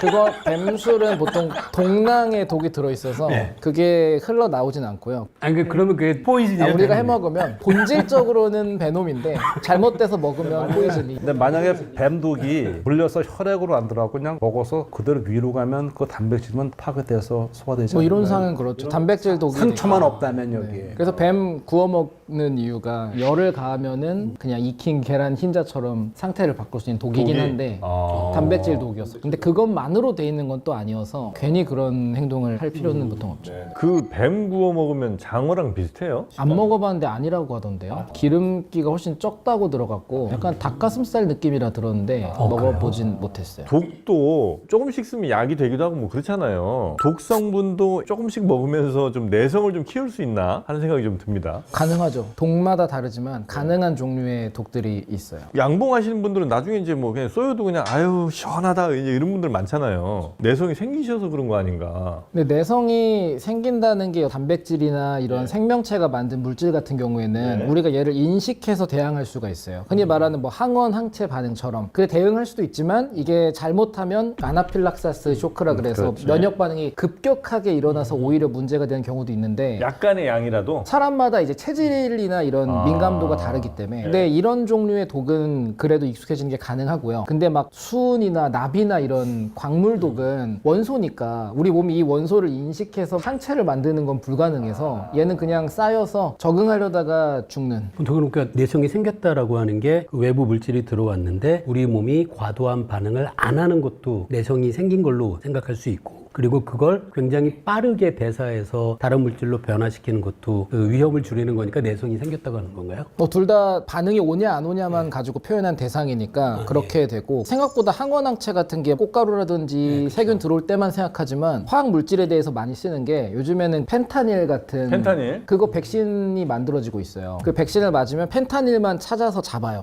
항체들이. 그럼 이게 크니까 우리 뇌로 가는 장벽을 못 뚫고 들어가서 증상이 안 나오고 그냥 배출이 돼요. 사람들이 이제 그러면은 마약성 진통제에 대한 내성이 생겨서 수술을 하거나 급한 진통이 필요할 때 안 되는 거 아니냐지만 얘는 면역이기 때문에 펜타닐만 잡고 다른 거에 대해서는 그대로 또 효과를 볼 수 있어서 그러니까 그러면 톡소이드를 만들었다는 얘기네요. 생물학적으로 보면 독이 들어왔을 때 우리가 할 수 있는 게 빨리 해독을 해서 내보내는 게 있고요. 또 하나는 이게 톡소이드라는 게 뭐냐면은 톡신이 독이잖아요. 오이드는 뭐뭐 비슷한 그런 뜻이니까 독 비슷한 그런 뜻이 되죠. 독을 단백질 독 같은 경우 포르말데하이드나 열처리나 해가지고 독성은 없어요. 독성 없는 독이 된 거죠. 그게 톡소이드예요. 그래서 그거를 주사해 주면 독성은 없는데 우리 면역계가 그 인식을 해서 기억을 하죠. 그래서 다음에 진짜 독이 들어오게 했을 때 지금 말씀하신 것처럼 딱 잡아서 해주거든요. 이게 이제 1920년대에 프랑스의 과학자 가스통 라몽 가스통이요? 배달 좀 하시던 분. 가스통 라몽이라는 사람이 처음에 디프테리아 톡소이드를 만들었어요. 그 당시 디프테리아가 사망률 뭐 엄청난 1위 막 이랬는데 가스통 라몽 이분이 안타까운 게 노벨위원회에서 노벨상 수상자도 후보들을 50년이 지나면 공개를 한대요. 누가 후보였다고. 네, 이분이 1930년대부터 53년 사이에 무려 150번 넘게 과학자들한테 추천이 됐는데 한 번도 못 받은 거예요. 그 정도인데 왜 못 받았대요? 그 이유가 몇 가지가 있는데 추정키로는 그 시절에 뭐 에를리도 그렇고 메치니코프도 그렇고 면역 관련해서 노벨상들이 받은 게 있었고 그 당시에는 분위기가 응용인 것보다는 새로운 어떤 그런 걸 해서 이론이나 네, 뭐 그래서 이런 것들. 그분이 노벨상을 못 받았지만 가장 아깝게 노벨상을 못 받은 후보자 1위로 올라갔더라고요. 그런 것도 뭐 봐요? 근처에만 많이 가신 분. 그래도 뭐 큰 발견 또 하셨으니까. 네. 알코올은 독 아니에요? 독이죠. 그거는 내성이 우리가 생기는 거죠? 내성이라고 볼 수도 있죠. 왜냐면 얼마나 아까 말씀하신 것처럼 얘를 얼마나 빨리 대사를 시켜서 무해한 걸로 바꾸느냐인데 솔직히 알코올보다 그 대사돼서 나오는 숙취를 유발한 아세트알데히드가 더 유해한 거긴 해서 최종적으로 분해까지 가면은 독성을 안 느끼게 하는 거죠. 이것도 독이라 볼 수밖에 없는 게 아무리 그런 대응이 생겨도 더 많은 양이 들어오면 반응이 올 수밖에 없고 죽을 수도 있으니까 물질 자체가 갖고 있는 독성이 사라지거나 없다고 볼 수는 없는 물질입니다. 우리한테는 알코올 같은 게 독이지만 또 어떤 동물이나 어떤 미생물한테는 먹이이기도 하죠? 많은 미생물이 알코올을 먹이로 해요. 근데 도수를 좀 낮게 줘야죠. 위스키처럼 주면 애도 못 자라고요. 뭐 5% 정도로 주면 잘 자라요. 5%면 95%는 다른 걸 텐데 5%의 알코올을 먹는 거예요, 그 친구들은? 그것만 먹고선 쫙 자라요. 알코올에 칼로리가 많잖아요. 맥주에 그 미생물 들어가면 다 먹어버리겠네요, 이것저것. 걔네가 다 없애겠죠. 또 알콜로. 무알코올 맥주가 되는 걔네들 들어가면 알코올을 또 골라 먹어요. 에탄올도 먹고 메탄올도 먹고 다 먹는 애도 있어요. 근데 농도가 높으면 왜? 우리가 왜 알코올 소독하잖아요. 너무 많으면 얘네들 힘들어지죠. 빨리 먹으면 될 것 같은데. 단세포다 보니까 그 자원에 자기 세포에 데미지가 와요. 손상이 와요. 입으로 먹기 전에 등이 그냥 다 까져버리는 뭐 이런 상황인 거고. 네. 높으면 탈수도 생기고 기름 때 묻은 거 알코올 솜으로 닦으면 깨끗해지잖아요. 기름을 물보다 훨씬 잘 녹이다 보니까 얘네들이 갖고 있는 기름막을 녹이고 분해시키니까 인간으로 치면 피부가 터져서 내용물이 나오면서 죽는 그런. 알콜 농도도 삼투 이런 거에 영향을 받나요? 삼투도 영향을 주죠. 근데 그것보다는 기화도 워낙 빠르고 또 맞추려고 하다 보니까 한 70%는 보통 넘어가야 느껴지죠. 살에도 시원한 느낌 나는 것처럼 순식간에 열이든 뭐든 빼가고 기름도 녹이고. 그러니까 우리 피부가 참 튼튼한 모양이에요. 알코올 발라도 웬만큼 괜찮잖아요. 뭐 90%짜리 발라도. 90% 알코올을 발라보셨어요? 아, 소독약은 그 정도 아니에요? 70%. 아, 그래요? 예, 예. 90 정도 되면 더 따가워요? 또 따가운 게 아니고 그거는 아마 수준에 사기가 어려우실걸요. 아, 그래요? 좀 더 시원해요. 아, 뭘 해보셨구나. 화학 실험실에서는 보통 98에서 99%를 따가보셨어요? 묻어요. 그냥 어쩔 수 없이. 왜냐면 설거지를 그걸로 합니다. 알코올로? 왜냐하면 물로만 하면 아까처럼 기름 성분에 녹는 것들이 안 되니까 아세톤이나 에탄올로 닦고 빨리 건조를 시켜서 깨끗한 상태를 만드니까 모든 설거지의 끝은 보통 아세톤이나 아니면 고농도 에탄올로. 아, 그 정도 알코올 수준이면 거의 웬만한 생명체는 다 가신다고 봐야 되죠? 그렇죠. 아무래도 담가놓으면 다 죽고. 그 피부가 보호를 해주는 거겠죠, 우리. 예를 들어 상처가 있을 때 알코올이 닿으면 엄청 아픈데 피부는 아무렇지도 않은 거 보면 먹으면 점막도 그렇잖아요. 고도수 먹으면 타는 느낌 나는 게 탈수가 되면서 손상이 쫙 가는 거거든요. 그 독한 위스키 같은 거 마시면 뜨끈한 그 느낌이 그거예요? 네, 살아있는 느낌. 아, 그 느낌 좋아하셨구나? 좋아했었는데. 네, 전막이 다 타는 거예요. 아 어디쯤 내려가고 있다가 느껴지는 거 있잖아요. 중국 술 같은 거 이렇게 잘못 마시면 GPS처럼 위치를 알려주잖아요. 나 지금 여기쯤 있다. 전막에는 안 좋은 거네. 뭐 한두 잔은 괜찮은데 네네. 매일 그렇게 먹으면 염증도 생길 수도 있고 문제가 클 수밖에 없어요. 그리고 이제 우리한테는 큰 독은 아니지만 파리, 모기, 바퀴벌레 이런 친구들한테는 굉장히 독이 되는 게 그런 살충제 같은 거. 그 독성이 계속 노출되면 그 친구들도 약간 내성은 생기는 거죠? 내성이랑은 또 조금 다른 게 내성은 결국에 개인의 문제예요. 나에게 생긴 거 독립적으로. 근데 이런 살충제 같은 것들은 생기지 못한 애들은 죽고 돌연변이를 통해서 우연히 생겨난 애들이 사는데 걔네들이 번식을 하기 때문에 내성을 갖는 애가 늘어나는 거여서 적응이라고 보는 게 맞아요. 집단에 해당되는. 아 그렇구나. 그러니까 우리가 모기든 파리든 다수를 다 속간해 주니까 거기서 우연찮게 특별히 돌연변이가 생겨서 이 살충제에 조금 잘 버틴 애들만 살아남아서 그 다음 세대로 가면은 얘만 번식을 하니까 우리가 봤을 때는 내성이 생겼네. 이거 항생제 내성과 똑같은 원리거든요. 그 내성하고 진짜 다르네요. 내성은 뭔가 화특 형질 같은 느낌인데 코 많이 막힌 애들이 살아남아서 나중에 걔네들끼리 결혼하고 하니까 그 밑에 자식들은 다 그냥 비염을 달고 사는 애들이고. 그 항생제 내성이 생기는 것 중에 재밌는 게 하나 있어요. 똑같은 세균이라도 사람처럼 다른 개성들이 있거든요. 근데 지난 시간에도 항생제를 처방받으면 끝까지 다 먹으라고 그랬잖아요. 대부분의 항생제는 왕성하게 자라는 세균에 잘 들어요. 왜 그러냐면 얘가 자라는 과정에서 어느 하나 딱 막아서 못 자라게 하는 거기 때문에 안 자라거나 가만히 있으면 어떻게 할 재간이 없어요. 근데 특별히 얘는 내성이 생긴 게 아니고 늦게 자라 조금. 다른 애들은 다 죽었는데 얘는 안 죽어요. 너무 늦게 자라니까. 그런 애들은 이제 안 죽게 되는 거죠. 예전에도 뭐 잠깐 얘기가 나오긴 했습니다만 독이 굉장히 강한 생명체들도 좀 있잖아요. 뭐 대표적으로 뭐 뱀, 도마뱀, 거미, 또 문어 뭐 이런 친구들이 이제 대체로 한독하는 애들이잖아요. 자기들끼리도 서로 독이 되나요 이게? 독사들끼리 만나서 서로 물면? 종이 다르면 우선 무조건 서로 간의 독은 확실하고요. 같은 뱀이라도 완전 같은 종의 뱀이면 네. 어떻게 물리냐 얼마나 심하게 들어갔냐에 따라서 버틸 수는 있어요. 방울뱀이 방울뱀 물었어요. 주입된 독의 양이 인간의 기준으로 많다 할 수 있지만 어느 정도 보면 얘네들이 진화 과정에서 자기가 쓰는 거라 버티는데 많이 들어가면 얘네도 죽죠. 모든 게 항상 양에 따라 다르기 때문에 절대적인 내성을 갖고 있다라고 할 수는 없고 조금 더 잘 버티는 수준? 근데 이것도 종마다 너무 달라서 그냥 물면 그래요? 서로 다 죽이는 것도 있고 버티다가 죽는 것도 있고 해서 자기가 자기 물어도 죽을 수도 있겠다. 죽을 수 있죠. 잘못 물면 네. 그죠? 독을 갖고 있는 동물들은 보관 장소를 되게 잘 지켜야겠네요. 그렇겠네요. 생물마다 정리해야 엄청 달라가지고 예를 들어 뭐 뱀은 여기 동낭이 있고요, 뭐 오리너구리도 다 있고, 근데 양서류들은 피부에 있어요. 그래서 얘네들은 왜 괜찮을까? 독화살 개구리는 이것도 몇 년 전에 연구가 된 게 있는데 독화살 개구리? 네, 그 가장 위험한 개구리라 부르는 막 노란색, 빨간색 해서 조그마한 그 아마존에 막 있고 한 얘네들은 독을 피부로 내보내는 종류의 단백질을 따로 가지고 있어서 자기들이 먹은 게 독이 되면 그걸 방출해서 겉을 둘러싸는 식으로 만드는 시스템이 있어요. 안으로는 안 들어가는 거예요. 네. 바깥쪽으로만. 네, 걔네도 속에 주사하면 죽을 거예요. 그래요. 그렇겠네. 네, 자기 독이 아니라 먹이를 먹어서 혹은 미생물로부터 얻은 것들을 하는 거라서. 그럼 저렇게 할 거나 그러면 큰일 날 수도 있겠다. 그러겠죠. 근데 그런 지능이면 어차피 그 이유가 아니라 죽을 거기 때문에. 열심히 일하다가 땀이 이렇게 흘러서 근데 이제 뱀들도 잘못 깨물면 죽을 수도 있고 혀 깨물고 죽는다는 얘기가 거기서 나온 얘기죠. 뱀들이 나 죽을란다? 이렇게 깨물고 더 이상 괴롭히지 마라. 뭐 그런 얘기가 이제 뱀에게서 나온 얘기 같다는 말씀이시고 세균 바이러스들한테도 이런 독이 통해요? 뱀독 뭐 이런 독이 통하진 않겠죠? 이런 개념의 독은 아니지만 치명타를 준다고 치면 항생제도 세균한테는 독으로 받아들일 수 항생제. 있겠죠. 그리고 이제 아까 말씀드렸는데 항생제는 특정한 목표 지점들이 있으니까 어느 정도 독으로 생각할 수 있을 것 같은데 이 바이러스의 경우에는 밖에 있을 때는 그냥 입자에 불과하기 때문에 독을 적용하는 개념이 없고요. 일단 숙주 안에 들어와서 문제를 일으켜야 이제 되는데 그렇게 되면 어떤 문제가 있냐면은 우리 세포 안에서 얘가 지금 막 증식하고 있으니까 얘를 제압하는 데는 또 하나 이제 문제가 생긴 거죠. 우리 세포가 있으니까 결국 얘를 성장을 억제해야 되니까 독의 정의를 적용하기에는 바이러스는 좀 힘들 것 같네요. 바이러스는 자기 복제만 계속하는 그는, 친구죠. 예. 독들 가운데 게 주로 이제 경쟁하자면 보톨리토늄 톡신인가? 보툴리눔 톡신. 보톨리늄 톡신. 예, 그 친구가 이제 넘버원이죠 아직까지는. 예. 순위권 높은 친구들이 보거랑 독화살 개구리. 독화살 개구리는 뭐 화살을 쏴요?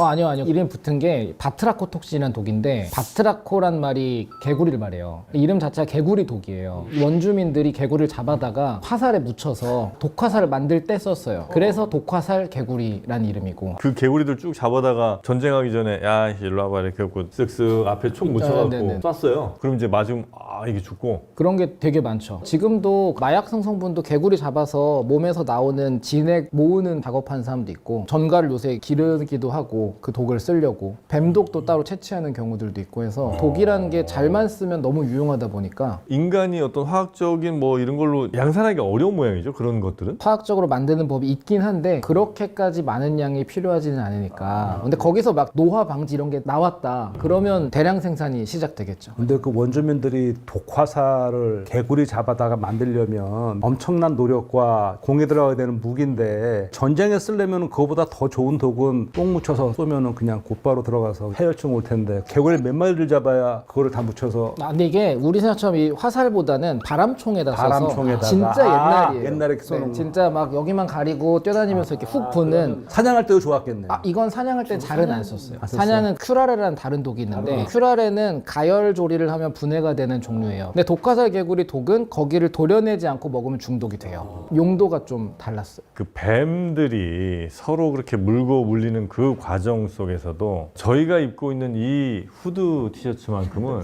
이게 도톰하거든요. 그래서 웬만한 뱀들이 여기를 뚫지 못한다는 거예요. 저도 깜짝 놀랐습니다. 완전히 이게 갑옷이군요. 네, 그 저도 에이 그렇게까지 안 될 것 같은데 했는데 직접 물려본 사람들이 이 후드티만 입으면 뱀한테 이렇게 내민다는 거예요. 한번 물어보라고. 예, 그래서 뭐 방울뱀이고 뭐 별별 살모사고 다 물었는데 이거는 못 이기겠다고. 그러면 늑대도 괜찮겠네. 늑대요? 거기까지 가실래요?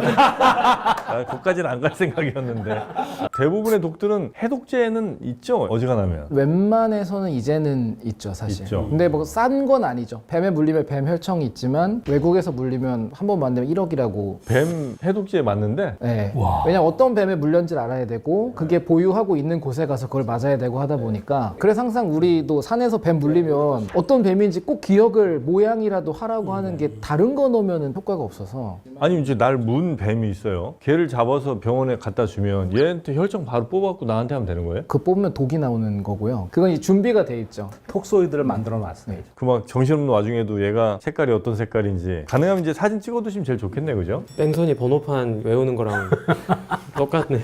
해독제가 없는 독도 혹시 있습니까? 많죠, 사실은. 제일 유명한 건 그 리신이라는 독이 제일 유명하고요. 리신? 흔히 그 피마자라고도 부르는 포피무늬 콩처럼 생긴 열매 씨앗들이 있어요. 기름을 짜내고 남은 피마자 박이라 부르는 찌꺼기 속에 리신들이 들어있거든요. 그래요? 그거를 뽑아내서 암살용으로 옛날에 많이 썼었고 그 피마자 이렇게 머리기름 바르는 거 아니에요? 옛날에는 그렇게 썼고 지금은 산업용 기름으로 많이 써요. 기름에는 독이 없어요. 글쎄 왜 신기하게 기름은 괜찮고 원래 이 리신이란 물질이 그 수용성이라 물엔 녹는데 기름엔 잘 안 녹고요. 그리고 혹시 모르니까 이 기름을 한 80도 정도로 열 가하면 단백질 독이라 다 분해가 돼서 기능을 잃어서 쓸 수가 있어서 요즘에는 기어 같은 데 뿌리는 산업용 기름으로 이걸 써요. 윤활유처럼 쓰는데 중요한 건 식용유 뿌리면 쭉 다 떨어질 거 아니에요. 결국엔 나사에 붙어있는 채 막을 계속 유지를 해야 돼요.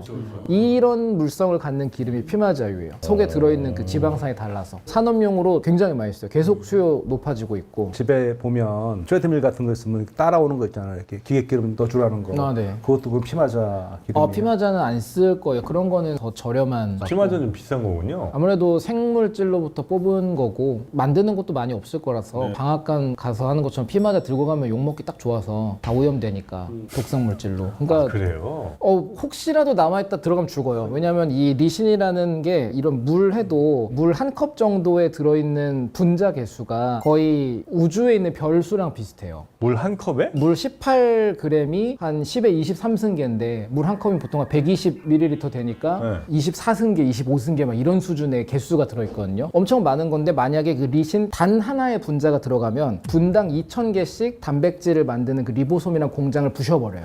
단 하나가요? 네, 하나가 분당 2,000개를 부시고 계속 다른 걸 부시고 돌아다녀요. 와. 그러니까 원래대로라면 어딘가 가서 끼어가지고 안 돌아가게 만들었다 얘가 빠져나오면 정상적으로 작동하는 게 보통 우리가 생각하는 안 좋은 건데 리신은 제일 중요한 톱니바퀴 하나를 박살을 내고 딴 데로 가는 종류라 계속 파괴를 하는 거예요, 우리 몸에. 성격이 아주 더럽네. 와, 무섭다. 근데 이것도 DNA 중에서 아데닌이라는 거 하나만 정확하게 중요한 데를 자르는 그 작업 하나거든요. 근데 이것 때문에 우리 몸이 완전 망가지는 거예요. 아무런 효소도 못 만들고. 아니 그럼 도대체 그 피마자는 어떤 동물이 먹어요? 피마자를 누가 먹나 모르겠어요. 근데 먹는 애가 있을 거예요. 먹으면 바로 가는 거 아니에요, 그럼? 근데 또 단백질 독이어서 먹으면은 내장 기관에 손상이 없다면 위에서 다 무너지는 게 맞고, 그리고 생각보다 얘가 열에 약한 게 80도로 1분만 가열해도 다 부서지거든요. 그래서 그렇게 큰 문제는 없는데 위험을 감수할 정도의 뭐 맛이 있거나 한 것도 아니라 그거랑은 또 좀 다른. 그 요새는 못 보는데 옛날 어렸을 때는 있었는데. 피마자 기름 네. 많이 봤어요. 피마자요. 식물도 많이 봤어요. 아주까리가 그거죠? 아주까리. 그렇죠, 그렇죠. 요즘은 아주까리. 없네요, 진짜. 아주까리 그 노래 가사에도 있는데. 아주까리 예, 통배. 맞아요. 예. 거의 이제 피마자. 굉장히 독성이 세고 그다음에 해독이 거의 불가능한. 해독제는 없습니다. 지금 이것도 백신 정도만 임상 실험을 하고 있고요. 해독제는 아직 없는 걸로 되어 있어요. 그러면 이거 피마자 기름을 짜고 남는 찌꺼기 관리를 확실하게 해야겠네요. 요새는 열 처리해서 사료로 아니면 탄화시켜서 커피 찌꺼기 가지고 뭔가 만드는 것처럼 이것도 그렇게. 그러니까 이거 누가 나쁜 마음 먹고 유출하거나 못하게 확실하게 얼마가 돼서 얼마가 나왔고 완전히 처리한 게 다 그 준비가 정도로 돼야. 엄격하게 관리하는지는 솔직히 잘 모르겠어요. 왜냐면 사람들이 관심 많이 없기도 하고, 사실 피마자 박에서 리신을 추출하는 게 그리 어렵진 않아요. 제가 찾아놓긴 했는데 그럴 바에는 더 위험한 게 많은 시대다 보니까 옛날처럼 막 아무에게도 안 들키고 암살을 한다거나 이런 게 가능한 시대가 아니잖아요. 그러니까 사람들 관심이 냉전 시대 때는 쓰였는데 지금은 그냥 위험한 물질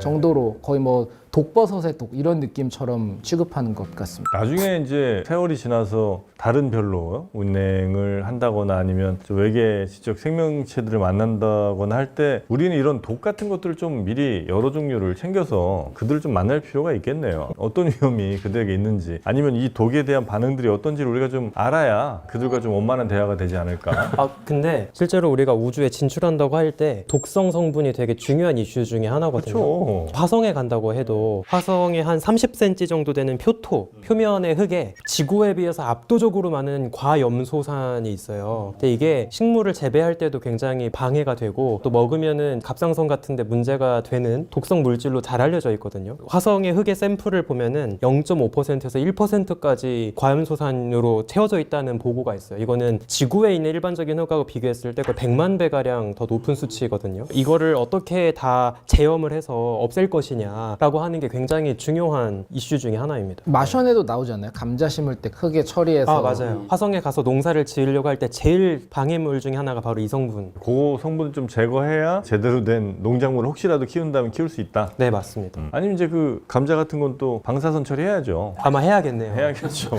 근데 화성에서는 이미 방사선 덩어리라서 그냥 밖에 고추 말리듯이 이렇게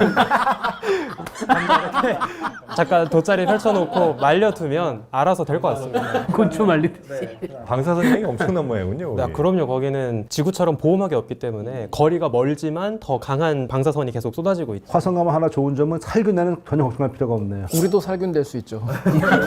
그 웬만한 균은 다 죽겠군요. 다 거기. 죽죠. 특별한 몇을 빼놓고는. 근데 그렇게 화성에 가려고 그러시나?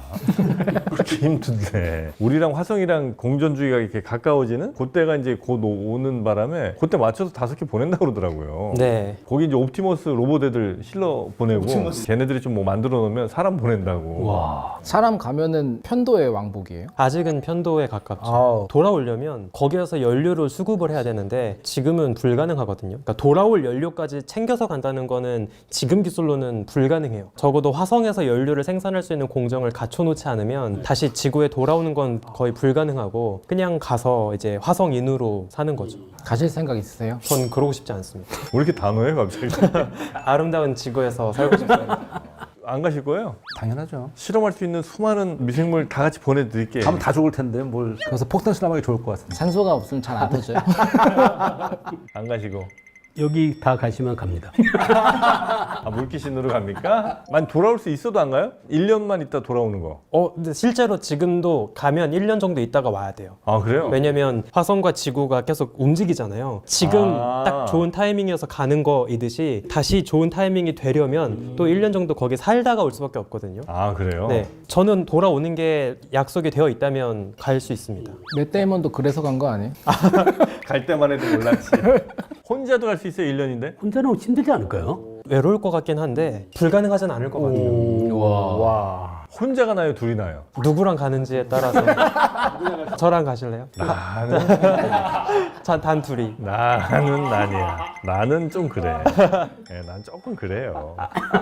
아직 저 발견되지 않은 독들도 좀 있겠죠? 계속 있죠. 독이 발견되면 오히려 사람들이 좋아하죠. GLP-1이라고 말하는 아, 그것도 시작됐던 물질이 엑센딘이라고 하는 다른 물질이 있어요. 당뇨 치료제로 먼저 개발이 됐거든요. 이게 그 길라몬스터라고 부르는 독도마뱀이 가지고 있는 거에서 나온 아 거고요. 진짜요? 네, 대부분의 우리 몸에 새로운 영향을 주는 것들은 독이 됐건 체액이 됐건 이런 생명에서 나온 거여서 지금도 보거독 이런 것도 특정한 곳만 작용해서 마약성 아닌 진통제를 만든다거나 이렇게 계속 연구가 되고 있어서 독이 개발되면 굉장히 큰 부가가치 시장이 열리는 겁니다. 기존에 발견된 독들도 새로운 사용처를 찾을 수도 있고 아니면 새로 발견된 독이 건강에 혹은 생명 연장하는 데 굉장히 큰 도움이 될 수도 있는. 네, 왜냐하면 이야기를 바꿔보면 독이란 게 우리 몸에 들어가면 우리 몸을 망가뜨리잖아요. 이 말은 우리 몸에 있는 기능이랑 굉장히 강하게 작용할 수 있는 물질이라는 거예요. 그러니까 원래대로면 그냥 많이 넣어야 효과가 있거나 지나가는 게 아니라 얘는 넣기만 하면 뭔가 반응을 한다. 그럼 이 반응만 제어할 수 있으면 조금만 넣어도 인간을 제어할 수 있구나. 이 몸의 컨디션이나 작용을. 그러니까 오히려 관심을 갖는 거죠. 근데 이제 우리 몸에 어떤 문제가 이렇게 생겼다는 거는 왜 생긴지 이제 알잖아요. 어떤 독성분이 만약에 필요하다고 우리가 추정할 수 있으면 그거는 만들어낼 수 있지도 않아요? 만들 수는 있는데 보통은 이런 거 어차피 생물이 만드는 거다 보니까 화학적으로 막 비커에서 합성하기보다는 생명체가 특히 미생물들이 만들도록 이제 유전공학적으로 해서 인슐린이나 이런 거 뽑듯이 걔네가 막 많이 만들게. 그게 제일 돈도 덜 들고 생산량도 많고 해서 연계가 다 돼 있습니다, 요새는. 그러니까 이제 미생물이 진짜 전망이 좋은 것 같아요. 일시키기 좋으니까요. 예, 물론 뭐 화학적으로 뭘 만들어내는 것도 참 중요한 일입니다만 미생물들이 만들어내는 그 천연의 어떤 그런 분들이 네. 인위적으로 만드는 것보다 훨씬 더 효율이 좋거나 아니면 효과가 좋은 경우가 많은 것 같아요. 우리가 셀 팩토리라고 세포 공장이라고 말을 하는 이유가 네. 장훈이 교수님 말씀하신 대로 우리가 원하는 거를 모든 디자인해서 넣으면 세균이든 뭐 미스트든 효모든 24시간 일을 하면서 계속 만들어내니까 이렇게 일을 많이 시키든 폐사해서 다 죽든 우리가 죄책감을 안 받으니까 그게 크죠, 사실. 아무도 뭐 미생물 입장에서 보면 착취를 당하고 있는 거죠. 예. 그게 이제 미생물의 장점이기도 하고 뭐 야근 수당 안 줘도 되고. 야근 수당.